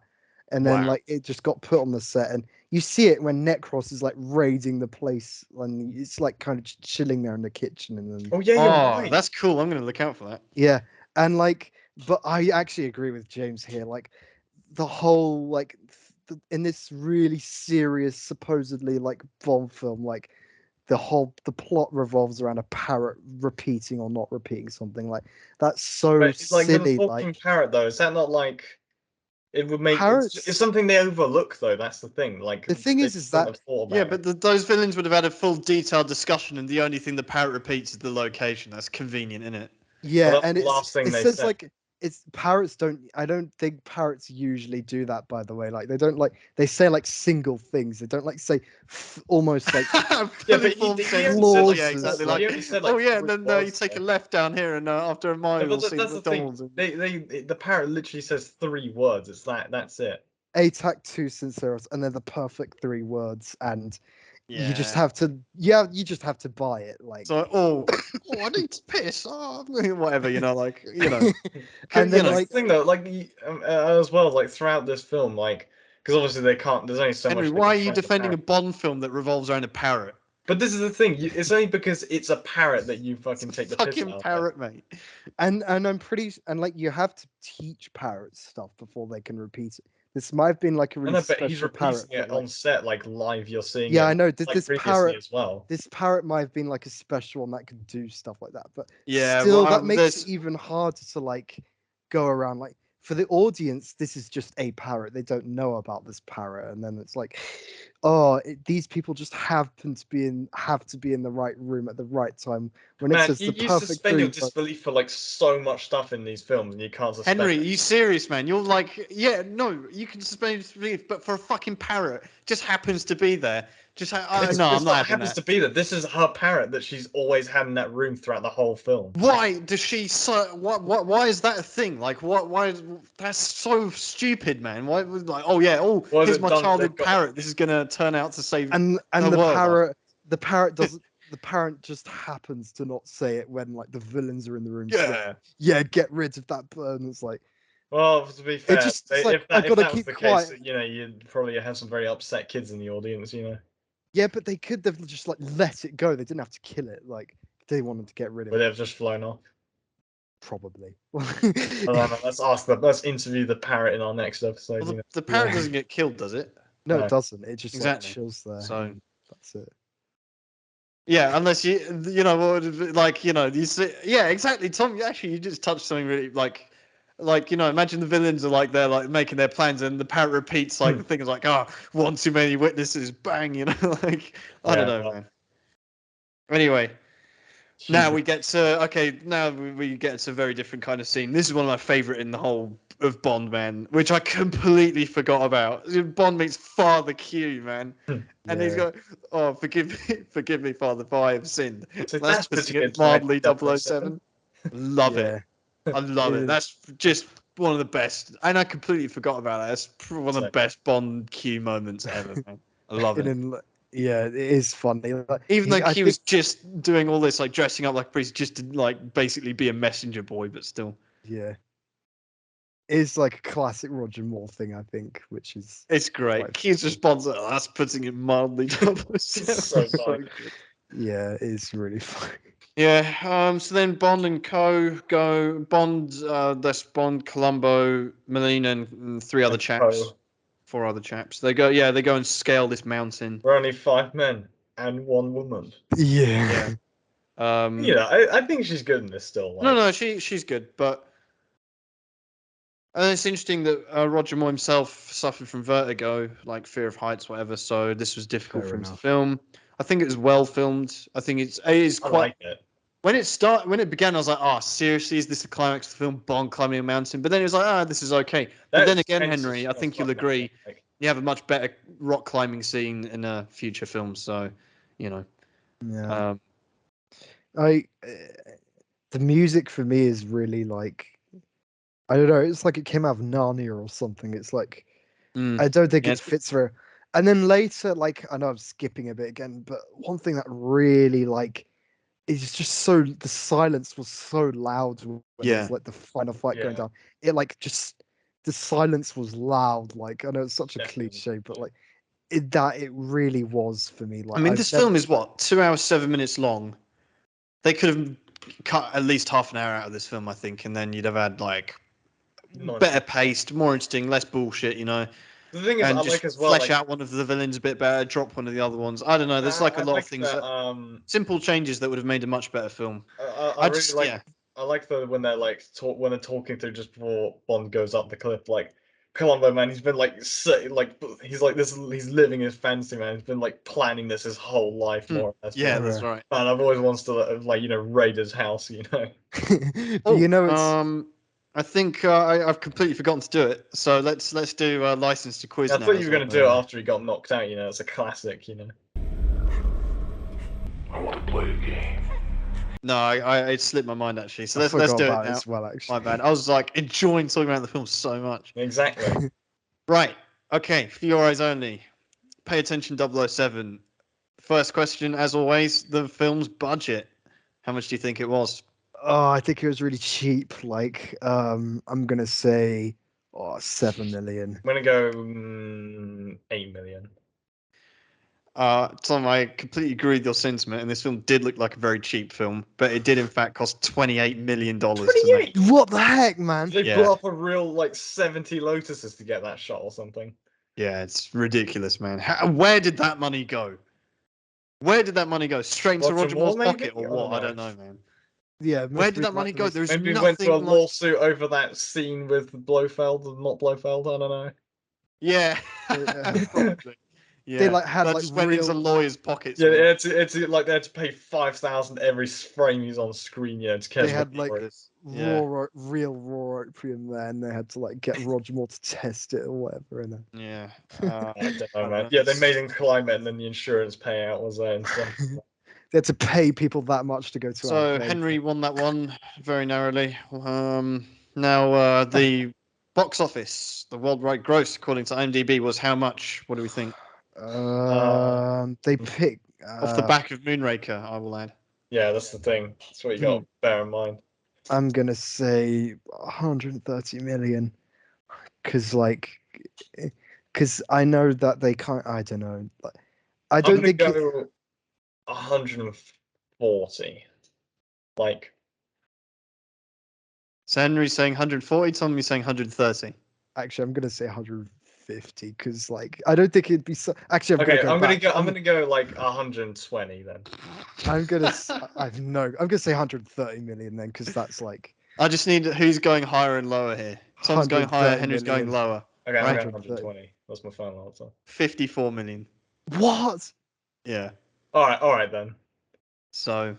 I mean, I understand why. Been a roller coaster, man, when it comes to the budget, box offices. I know it's all over the gaff, isn't it? But there you go. Okay, so now it's 2-0 to Henry, I believe. It's 2-0 to Henry. Okay. What's that? 28 doubled. Yeah, they barely doubled their money. It was 54. You said million. Yeah. Yeah. They didn't even double their money with this. Wow.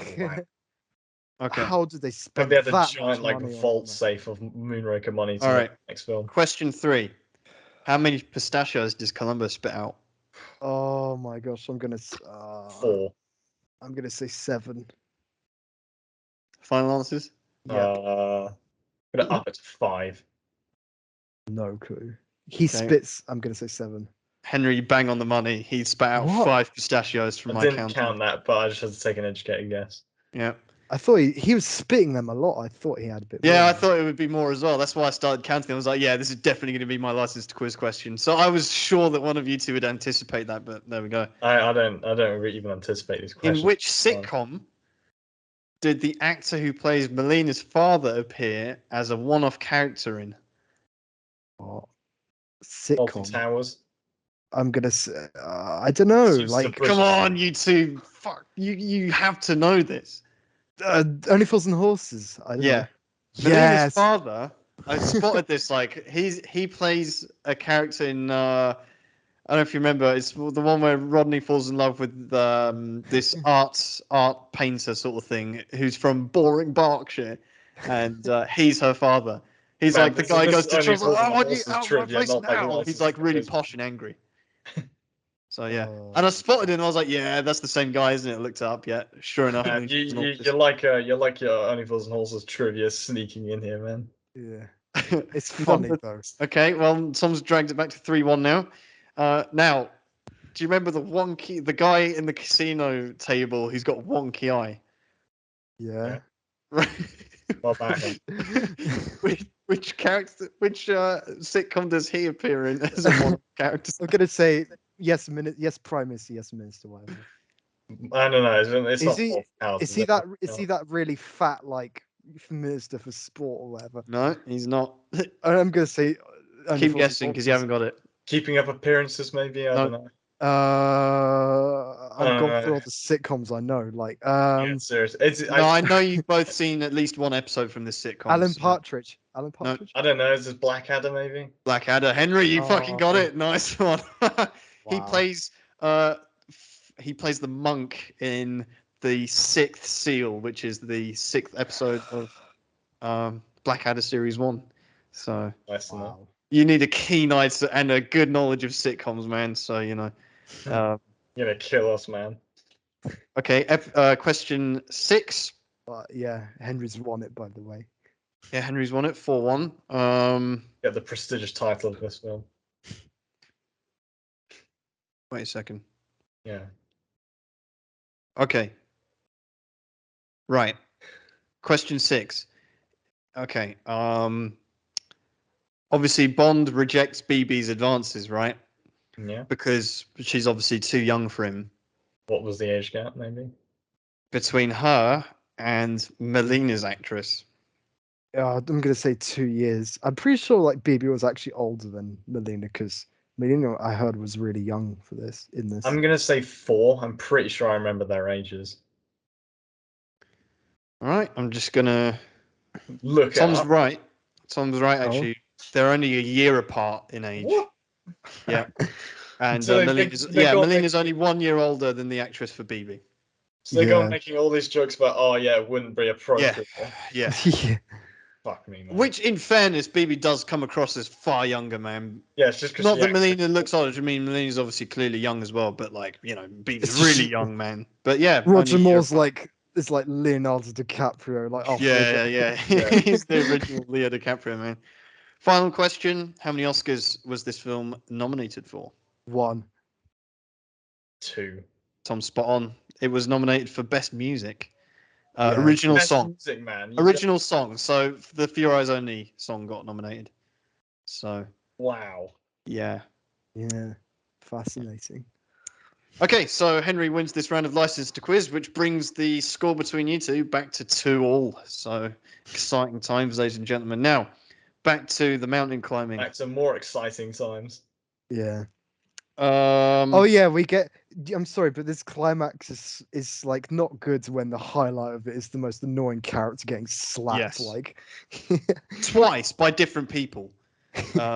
She's. I mean, I don't want to say she's asking for it. I'm not condoning violence against women, but you know.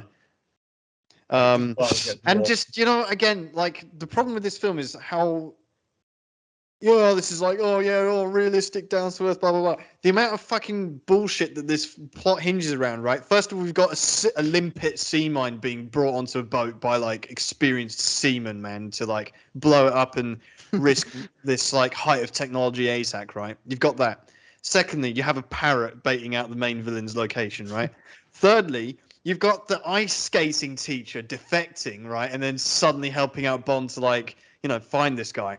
This is complete bullshit. and another bit of, I thought you were going to say something else for the BS because I thought it was something different. The fact that this place has a convenient like bread basket or whatever for the rest of the characters to go as off, well. so they don't have to individually. Well, surely that climb would all make this shit. sense so that like you can get stuff up there without having to climb the mountain every time. Yeah, but Well, like, how do they usually get it? Probably by helicopter. Yeah, but helicopter's expensive as fuck. Like you What? usually, Yeah, like, but they can afford it. But what I was wondering is how was the monastery built in the first place? That's what I want to know. very dedicated people, I guess. Yeah, I mean, if you got like 20 years, if you got 25 years to live and you got nothing to do, you might as well build this place. I think it's like It's also like a fortress kind of. So yeah, he does mention that was like a place where they would do like fighting and stuff. Yeah, like, true. Well, whatever. resistance fighting. this is a good place. You have a bit of fighting going on. Then Melina has this moment where she can, has a crossbow raised and she's just about to shoot Christatos, I believe. Yeah. And then Bond goes, "No, Melina, that's not the way." Yeah, it's such Yeah. bullshit, man. Like, And the climax is like two old men fighting, like yeah, the and fight. No, I liked that, but it just didn't have enough weight in it for me to and there really was no care that much. music as well. It was like you're gonna pay Yeah, for it. yeah, they should have. I don't know. I just think they didn't put enough. They should have put more effort into that relationship because I think that could have some really interesting, Yeah, if like, only they had like a proper fight in a room it's or just a something. throwaway kind of like, oh yeah, those two got beef. Let's have them kill each other off, whatever. You know. Yeah, It's and you've like, got man. like Gogol as well, the helicopter coming. Yeah, Yeah, God, he's such a it makes me joke. laugh the fact that Roger Moore just basically like imagine how much of Goggles' time has been wasted. The minute he steps off his helicopter, he has to turn back and go all the way back to Russia or whatever. Man, it's The like thing is with Gogol though, You've probably got a like nice, like he scenic route, he like. even holds the biggest L of anyone in this film. I he think. doesn't even take it seriously though, because like Yeah, he doesn't if give a shit. He's like, oh, Christatos didn't want it is like anyway. Like, Christatos is like, oh, your guy's late, by the way, and Yeah. he literally doesn't even show up on time for this thing. It's you see exactly. him in the Only you see him bad in the brothers hel- delay him. you see him in the helicopter, and he's just like looks bored out of his mind. He's Yeah, like, this KGB boss has I just have been to like fooled by the British secret agent. He's just sort of laughs it off and chuckles on his way back to the helicopter. He Well, doesn't give he's monkeys. seen like This is Bond basically before. like like I said, like head of KGB is basically Putin, whatever, like for the and he's time. like, more or less. he's just Like, like you win some, you lose some. but James Bond just mugs him off there, like wastes One- his whole day effectively traveling, probably. Two I don't things I want to bring up, like one thing is when he throws the ATAC, you get this really slowed down yeah. shot of Yeah, it why blow. did he need a Oh, Like- we like totally Bond forgot to cared mention about as well. it. Speaking of effects, at the very beginning, the helicopter when the pilot's headphones get Yeah. zapped, Yeah, or whatever, man. it's like the worst effect Yeah, ever. I was gonna bring that up. I thought I'd be Yeah. nitpicky, but and one thing I never got was like when Christatos gets killed, why Yeah. does Columbo also fall Yeah. back?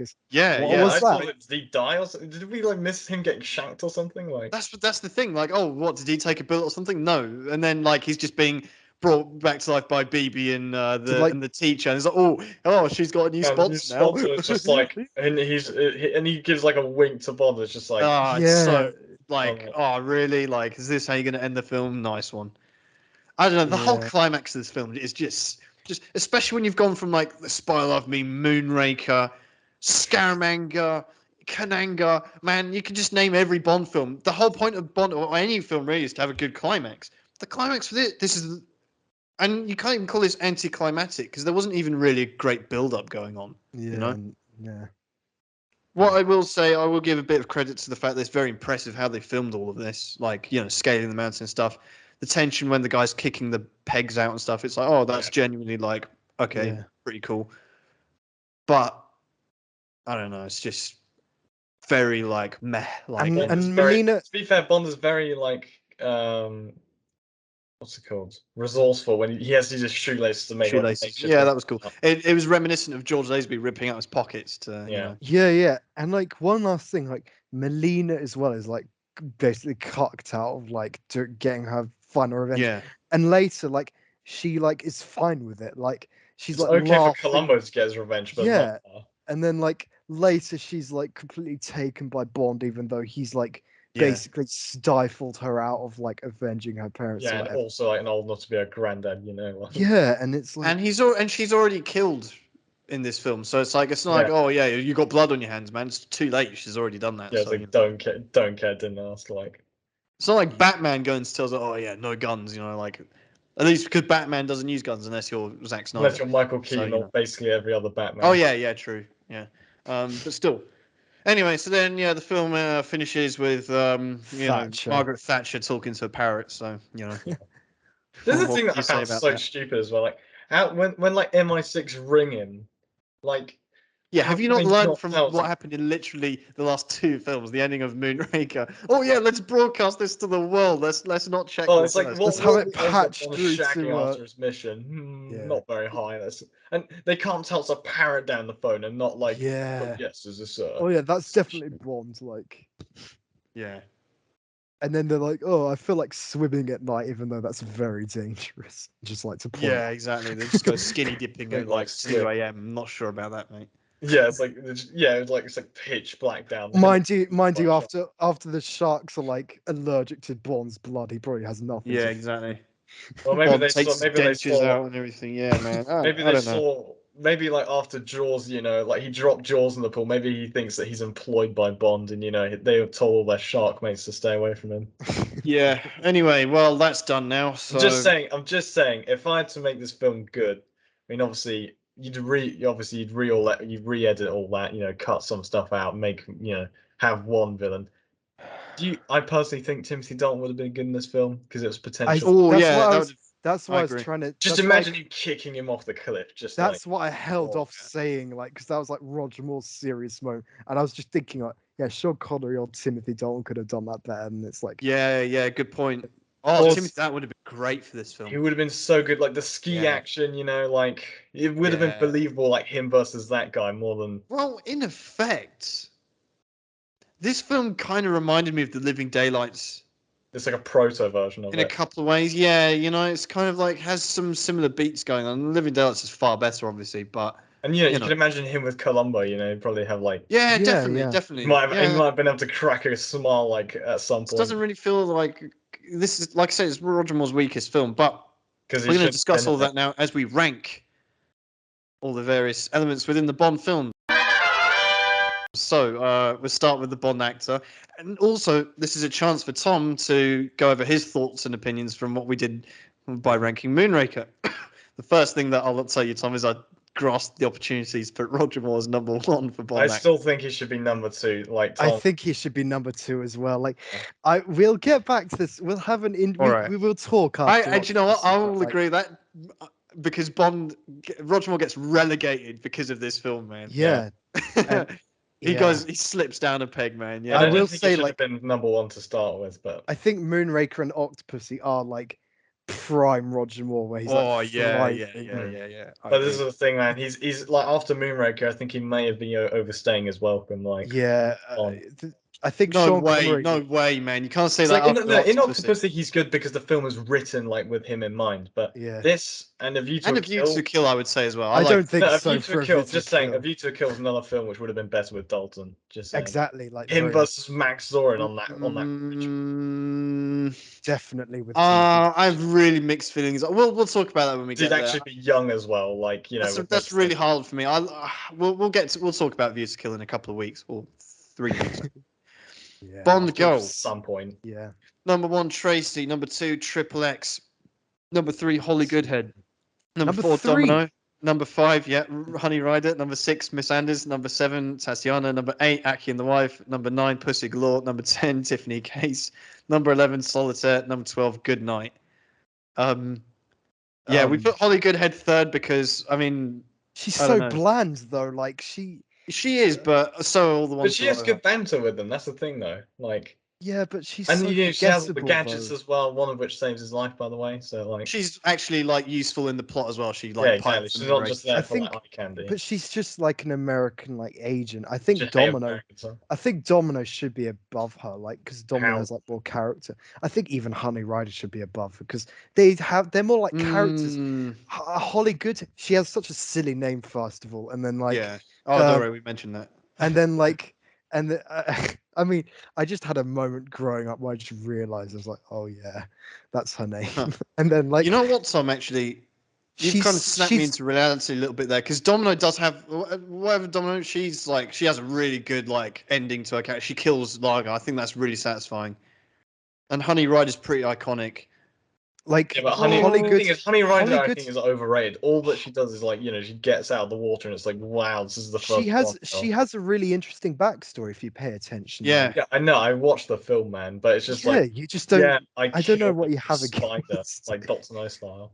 Yeah, I'm actually prepared to revise that ranking. Should we put Holly Goodhead 4th or 5th? She definitely at least 4th. I would put her above Honey Rider though. Like, okay, I think we can agree on that. Like Holly Goodhead is like a blank slate though. Nah, man. No, Holly Goodhead's okay actually. She's good, man. Yeah. I don't think she's alright. Well, Holly, anyway, where are we going to put Melina and BB? I wish he'd separate. Like the only thing we are going to separate them so we can put BB last. Yeah, because this is the thing. Where are we going to put Melina? I think Melina goes quite high up, actually. I like her. She's like, this is the her thing. Her writing's not good, but she as a character is good, I think. She was dubbed as well. Yeah, it was so obvious that she was dubbed, though. That's the thing. Like, that took me out of it for a sec. But it's just like, I think this film failed her quite a bit. Like, I think Yeah, it she failed could her, have been yeah. a bit better, but I think she's still like an interesting character, somewhat. I think Yeah. she goes 'cause you want around. to see more of her, but I think. Well, the thing is that she's wrapped up by the end of the film. She's I think she forced into probably like. goes below Miss Anders and above Tatiana, somewhere like that. Can you like do the rankings again, just so I can All kind right, of so Tracy's number 1, yeah. Triple X number 2, Domino 3, Holly Goodhead 4, Honey Rider 5, Miss Anders 6, Tatiana 7, Aki and the Wife 8, number 9 Pussy Galore, 10 Tiffany Case, 11 Solitaire, 12 Goodnight, 13 BB. I'd think- put her above Miss Anders actually, because like I actually really? still can't. I like the fact that she's maybe it's because I play D&D, but like I like the crossbow. Like I think she goes. I think the like crossbow is just like a goofy detail they I think it's tried to cool, put man. into. What do you think, Tom? You got casting vote here, basically. I think she goes like maybe below Tatiana. Ooh. So, Henry, you'd put her 6th, and Tom, you'd put her 8th. 8th. All right, well, then I think she goes 7th. Well, she obviously goes. I think then we balance it out. So she goes below Miss Anders, but above Tatiana. That's Yeah. kind of. Yeah, I can live with that. Yeah. All right. What's her name again? Melina. She has a very forgettable name, but at least it's not Goodhead or Pussy Galore. Yeah, so- exactly. Like yeah, it's like oh, she's got a forgettable name just because it isn't stupid. Yeah, yeah. It's like, yeah, that's right. I don't know. I'm looking at the best names here, actually. I mean, Tracy's a good name. Domino's a good name. That's kind of hits the right note where it's like, it's not generic, but it's, memorable. Yeah, I like the theme they do with Domino. Like, Yeah, Tessa, Domino's good. DiVincenzo, you know, like And Solitaire is okay name as well. All right, anyway, the villain. Huh. First of all, we need to establish the villain here is Christatos, right? yeah, Christatos. Fucking hell. All Chris right, so Status. number 1, Donald Pleasance, Blofeld. Number 2, Goldfinger. Number 3, Telly Savalas, Blofeld. Number 4, Hugo Drax. Number 5, Scaramanga. Number 6, Dr. Kananga. Number 7, Dr. No. Number 8, Rosa Klebb. Number 9, Largo. Number 10, Stromberg. Number 11, Charles Gray Blofeld. So, Tom, first of all, do you agree with our Hugo Drax ranking? And He's what, 4th? Yeah. He? above Scaramanga, below Blofeld, Telly Savalas. We really like Hugo Drax. Oh yeah, he's really Above like the best part of Moonraker, I think. Yeah, I'm agree with that. Like, do you know? I don't know if Henry Love mentioned Troy. it, but like they nearly put like the James Mason, the guy who played. Don't worry, Tom. I told them. Yeah, No, go on.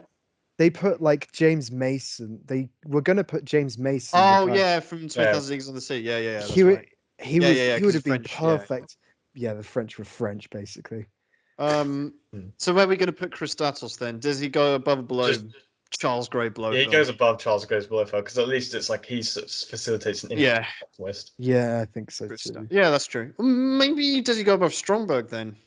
Nah, I think I love Stromberg's. Stromberg's like he himself isn't that memorable, but what he does is kind of like He's got cool classic music theme. yeah, exactly, and he Yeah. like, just Alright. blows up those guys. Now we're like, going to yeah. rank Loke He's really amongst the goofy, henchmen. but it's yeah. Loke and the blonde guy. I can't remember his name. Kriegler. Eric. Yeah, Hitler's protege, man. Okay, so number 1. Oh, it's Eric. Okay. Number Yeah, 1, just Jaws. another- Number 2, Odd Job. Number 3, Red Grant. Number 4, Teehee. Number 5, Bunce. Number 6, Winter Kid. Number 7, Knick Knack. Number 8, Fiona. Number 9, Hands. Where are we going to put Loke? I think below Bunt because like he's Yeah. at they're both like I think mean- Eric Kriegler's like pretty underrated actually because he's he pretty actually good. Yeah, he he's has- alright. he's just need probably to the step most up. fleshed out that a character like that can be. Like he's obviously like drug fueled like East German whatever, and then, Yeah, exactly. but he like has some good moments. He like when he's about to like throw the thing at James Yeah, man, Bond. he's like another guy out of like the tall blonde guy academy. That Yeah, he- yeah. You know, He's not one of the worst ones. Yeah, okay. I think 6 is a he's just fair, not called fair Hands. rating. Yeah, he's below Bunt. They're both below Bunt and above Winter Kid. I think that's fair. Yeah, of course. You know, Why don't we rank the Citroen for a laugh here with the car's vehicle? Number 1, Aston Martin DB5. Number 2, Little Nelly. Number 3, Lotus. Number 4, the Moonraker boat. Number 5, the gondola from Moonraker. And number 6, the Moon Buggy. Yeah, let's put the just for this laugh. goes above the moon buggy. Moon I think. buggy, This, yeah, this is actually all Yeah. right. Like it's got a chase that doesn't make you want to kill yourself. Like Yeah. Citroen. Okay. And somehow the Moon Buggy's chase music is even worse than the like. Yeah. Yeah. Okay, Shay, should we rank Tanner for a laugh? Just like no, that's not okay. Bond. M, still Bernard Lee, rest in peace. Number 2, Q, Desmond. Q, Desmond Llewellyn. Number 1, obviously, Moneypenny as well, hasn't changed. Now the Oh man, ally we slash forgot to Felix. mention in Moneypenny scene, she's got like that little like gadget like mirror thing that like folds out. Yeah, from the drawer. Oh, yeah. I quite like that. Okay, so the ally slash Felix Leiter. Number 1, Draco and Campbell. Number 2, Tiger Snacker. Number 3, Coral and Leiter. Number 4, Coral Jr., Leiter and Strutter. Number 5, Karen Bay. Number 6, General Goggle. Number 7, where's General Goggle from? When was he in Spy ally? Who Loved Me. I don't know. I don't know. Like, You may have fucked up. Well, yeah, what's he doing here? Well, whatever. He Sarah just Major's reoccurs name, in Bond yeah. films, doesn't he? So, yeah. Number 7, Lighter in Goldfinger. Number 8, Lighter in Thunderball. Number 9, Hip. Number 10, Lighter in Diamonds Are Forever. Where are we going to put Columbo? Third, maybe. Above Coral and Lighter. I think Ooh, fourth. I think He is fourth. more. The thing is, he Below does more Coral. than them. Like, But the Yeah, I thing is, really like Columbo, but I don't know. Quarrel. Oof. he's got the Coral- charisma, man. Like Coral's cool, He but does have a like, lot of charisma. the Yeah. thing is that Quarrel is like he's not. The thing is, if you think about it, Quarrel's like an ally of an ally. He's like Felix Leiter's ally, but he like overperforms that he's even better. He's better than Felix Leiter. So, and I think he was great enough that they put Quarrel Jr. in the James Bond. So I think I think the Columbo Jr. and the big up. Like I think Columbo's great, and he goes above Yeah. Karen Bay. But like I Yeah, think that's definitely. enough. I think that's all right. You above know, Karen Bay. you can. So we do put him that. fourth, below Coral Fourth. and Lighter, but above Coral Jr. and Lighter. Yeah. And Strasser. Okay, I think that's fair. I like Columbo. All right then. Gadgets. Well, we don't really have any gadgets, do we? I don't think that Bond uses. James Bond's Apart from shoelaces. Yeah, shoelaces. All right, let's go to the See theme mine. song then. Okay, so the theme songs ranking: number 1, On Her Majesty's Secret Service; number 2, the James Bond theme; number 3, Live and Let Die. By the way, may I stop you with the gadget thing? What did you do with the wrist dart gun? Oh, sorry, we put it number 1. Number 1. Yeah. Above, we had to. over It and saves above. bacon twice, man. What was it? What's number 2? The Rolex from Live and Let Die, and then the attaché case third. I think that's a bit wrong. Like, but Nah, okay. the dart gun is levels, man. It's Are so you good. okay? The best Bond If gadget you're is just both the in ultimate, agreement, then like okay. Yeah, has to It's be. It's a cool gadget. Yeah, for sure, man. Although Henry didn't realize that it wasn't a watch. So. Yeah, I thought because I just assumed It's it was not. the same as his watch because it's literally like No, got it's the not. same like chain around it. It's as not a well. watch. It's just a strap, sort of bracelet thing. Oh His wow! watch is on the other hand. It's more of a raw thing then. It's just Exactly. It's on his right hand as well, rather than his left. Yeah. Yeah. Which you'd Interesting. obviously wear a watch on. Yeah, there you go. So, the theme song: number 1, On Her Majesty's Secret Service; number 2, the James Bond theme; number 3, Live and Let Die; number 4, Goldfinger; number 5, You Only Live Twice; number 6, The Man with the Golden Gun; number 7, Thunderball; number 8, Nobody Does It Better; number 9, Moonraker; number 10, Diamonds Are Forever; number 11, From Russia with Love. I'm pretty sure you're quite happy with the way Moonraker sits there, Tom. Mm-hmm. Ninth, sorry. But where are we going to put For Your Eyes Only? Probably just above it, right? Or maybe above. I don't know. Maybe I think it Thunderball. goes. I think it goes just below like the Man with the Golden Gun because it has like its Yeah. own energy and like. Wait, can you repeat like the last half of those rankings? Yeah. So the Man with the Golden Gun is 6th, then 7th, Thunderball. Nobody Does It Better, number 8. Moonraker, number 9. Diamonds Are Forever, number 10. From Russia with Love, 11. It's a bit harsh from Russia with Love, but Yeah, you were so harsh. yeah, on but that. we do get worse So ones briefly. coming up, so it won't remain worse. But I think, For Your Yeah, I Yeah, think it's I agree okay. with Tom. I think it's. About I think it's worse. No, I prefer Nobody Does It Better, actually. Nah, I'm It's gonna just got more put it. thrust in it, you know. It's got more No, energy. it doesn't. For Your Eyes Only. I think with these like more relaxed. Yeah, they're all pretty They get mid-bar. it. They get it. Like. All right, so where are we putting it then? I'd I probably think put it below the Man ninth. with the Golden Gun because it has its own like energy and I think it's quite memorable. If someone put it 7th, where would you put it, Henry? I'm gonna put it below Thunderball. I think it's about the same I as think Thunderball. Thunderball's shit. I'd probably put Thunderball last if I had my way, but I put it above Thunderball. Okay, So same as Tom. fair enough. So for your eyes, let me just do the acronym FYEO. Okay, the opening sequence. All right, Tom. I want to know where you. I'm going to read you the ranking without Moonraker, and then I want to see where you would put it. Okay. Number 1, The Spy Loved Me. Number 2, Goldfinger. Number 3, On Majesty's Secret Service. Number 4, The Man with the Golden Gun. Number 5, From Russia with Love. Number 6, You Only Live Twice. Number 7, Thunderball. Number 8, Live and Let Die. Number 9, Diamonds Are Forever. Where would you put the skydive opening, Bond versus Jaws? Yeah, in Moonraker. Circus music. Where would you rank it? I think it goes above or below, maybe a bit more leaning towards below, On a Majesty's Secret Service opening. Oh, so you actually agree with Henry? Because Henry like bent my arm to put it third when I would have. It's really great, but that circus thing does let it down. Yeah, Really, you hate that as well. Henry was hating on that, man. I didn't think it was that bad. Now the end of it, like let's especially like when like Jaws pulls like his like ripcord, you can so easily tell it's his stunt double. It's like yeah, all right. Because it's So then where are we gonna rank? It is very good though. This film, all things considered. I think the last. I'll just read out the last 3 because it's probably gonna go somewhere there. The Thunderball funeral opening, of course. The Live and Let Die opening, which doesn't even have Bond in it, and Diamonds Are Forever with Charles. This goes just above Diamonds Are Forever, I think, because this is painful to watch. Yeah, I think it goes above Live and Let Die, and actually, I'm gonna say below Live and Let Die because at least Live and Let Die gets you interested into what's going on. Yeah, it's intriguing, I guess. This is like it contributes to the plot. It's a shame because I think this does have a bit of potential, like with the graveyard and great, and the it actual harms premise the is film, okay, though, but yeah, like, it's 'cause just really fucking stupid. Yeah, it okay, harms the film because it messes up the message on revenge and like. Yeah, it's just stupid. Yeah. All right. Our penultimate ranking, which is the Sigma moment. Number 1, Goldfinger, I Own the Club. Number 2, You Missed Mr. Bond. Did I? From Moonraker. Number 3, Red Grant. Number 4, Blofeld Extortion. Number 5, Dr. No. Number 6, I Need You, James. So Does England. Number 7, Tracy Countess. Number 8, Scaramanga. Number 9, Blofeld, Prepare My Battle Submarine. Number 10, David Niven. Number 11, Names of for Tombstone's Baby. And number 12, I Did It for King and Country. I think we could have. Well, what do you think? Because I was originally going to say put your clothes on, but that's not really. This is more of a cringe. Like that whole scene is just like.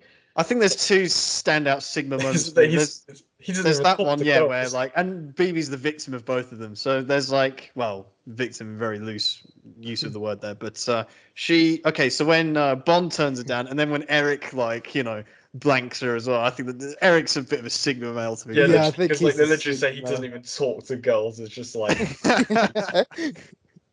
Yeah, he's like the his Largo's lackey, man. Vargas doesn't make love. He's like the cool version of him. Yeah. So where are we putting him then? Man, that's where are we putting Eric then? I think maybe below Red Grant. Yeah, no, above. I would put it above Prepare My Battle Sub. Oh, okay. That's so like below Scaramanga, I think. Yeah, Scaramanga. Yeah. Okay. Yeah, it's a tricky one. Where would you put it? To be fair, it's archetypal.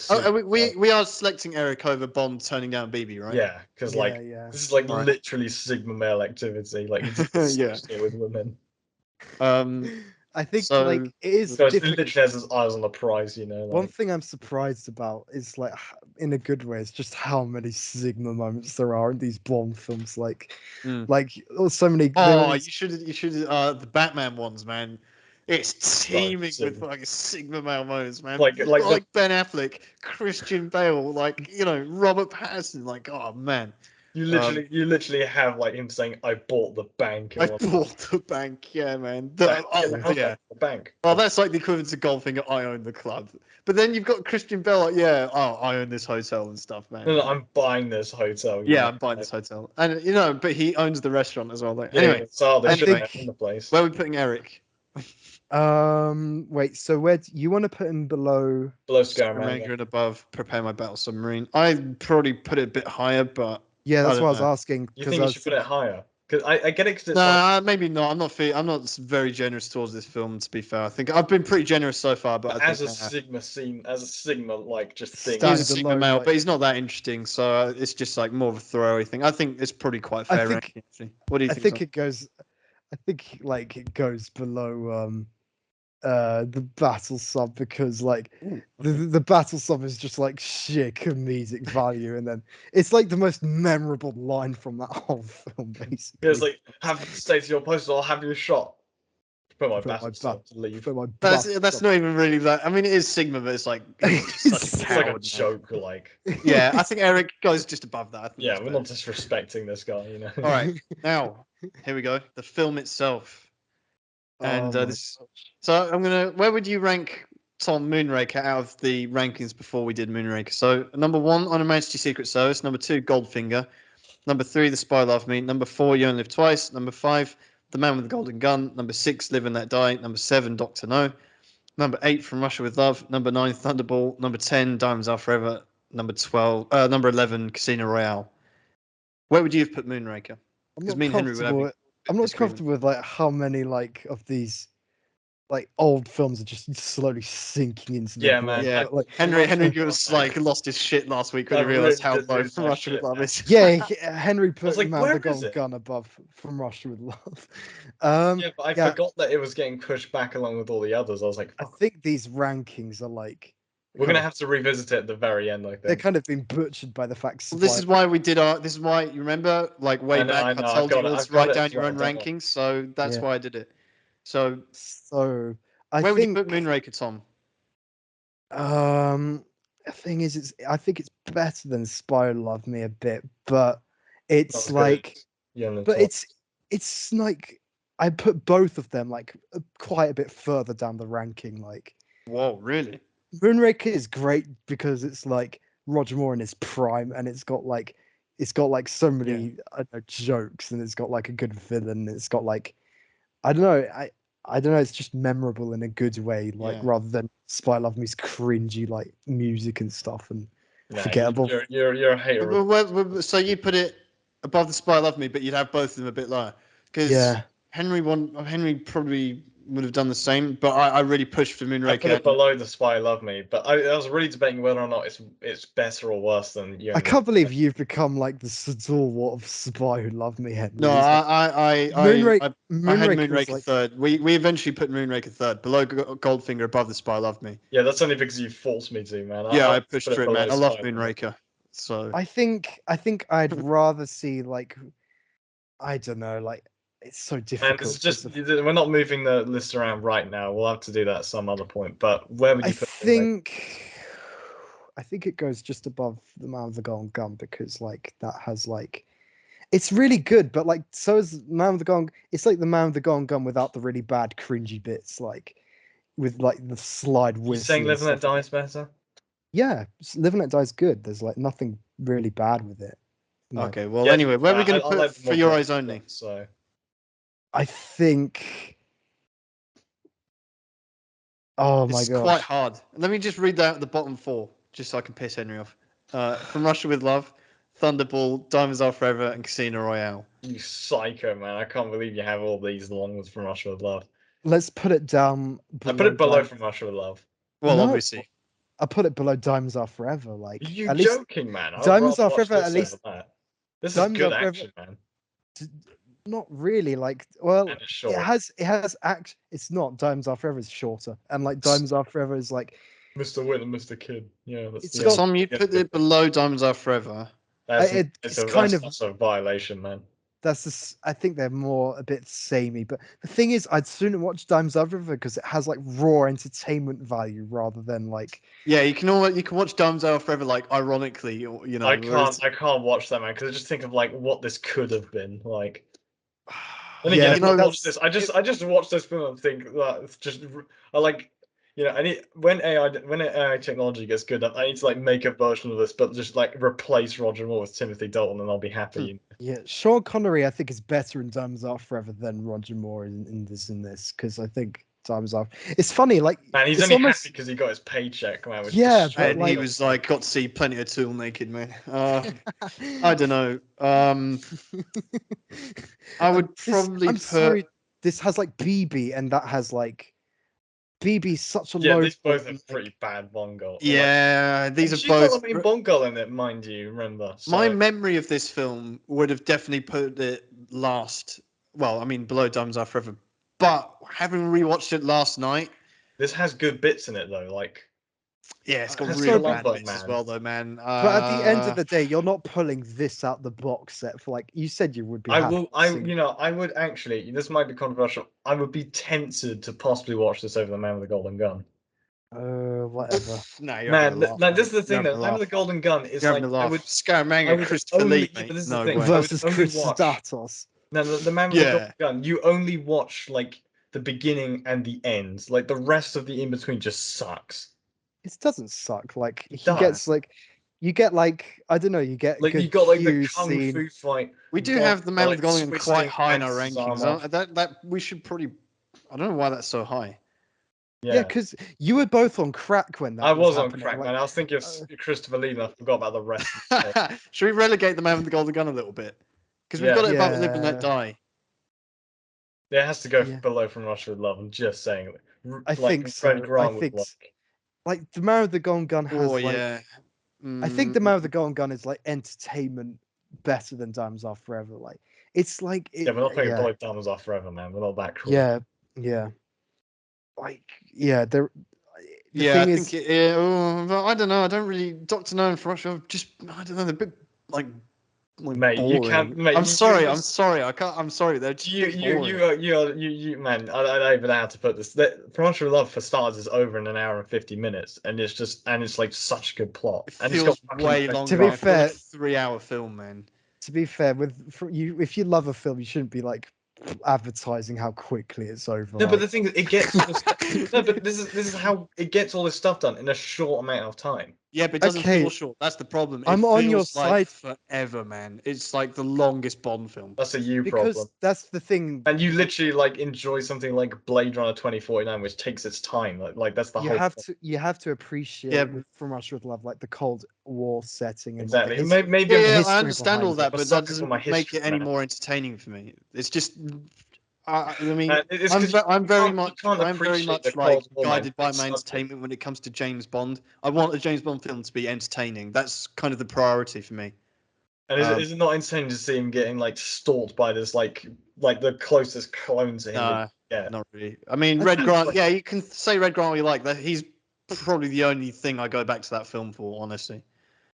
Sean You don't Connery's have any acting is cool very like good in Q or M banter. Yeah, or, man, you know, we're like, getting sidetracked. We're talking about like For Your Eyes Only here. all right, well, you had, all right. Well, where are we going to put it then? Above Diamonds Are Forever. That's where I'm putting it.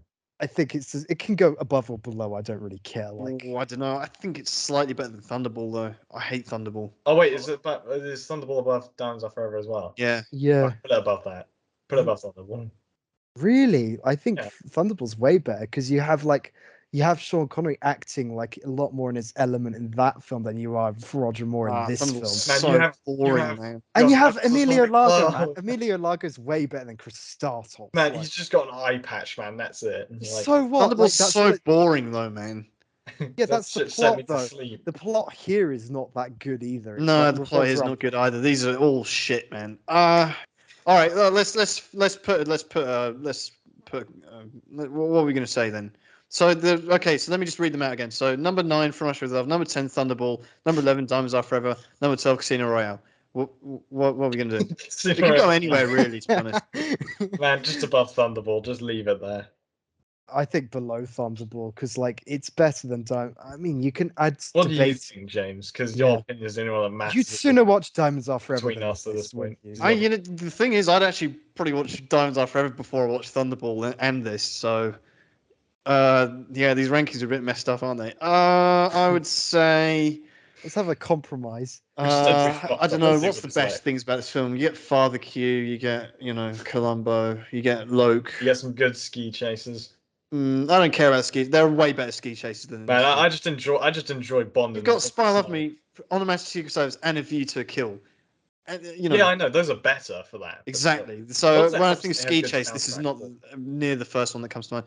I think, and then it has some pretty boring shit. Like, it's okay. I That think bit where Bond kicks a car off a cliff for 5 seconds. Bond- Yeah, which could have yeah, been maybe I done would better put it. by Timothy Dalton or whoever. All right, yeah. Just because Dumb's Offer is quite insulting, actually, I'll just put it above Dumb's Offer, below Thunderball. What do you think? Yeah, that's I'm good. All right, I don't care too much about this film.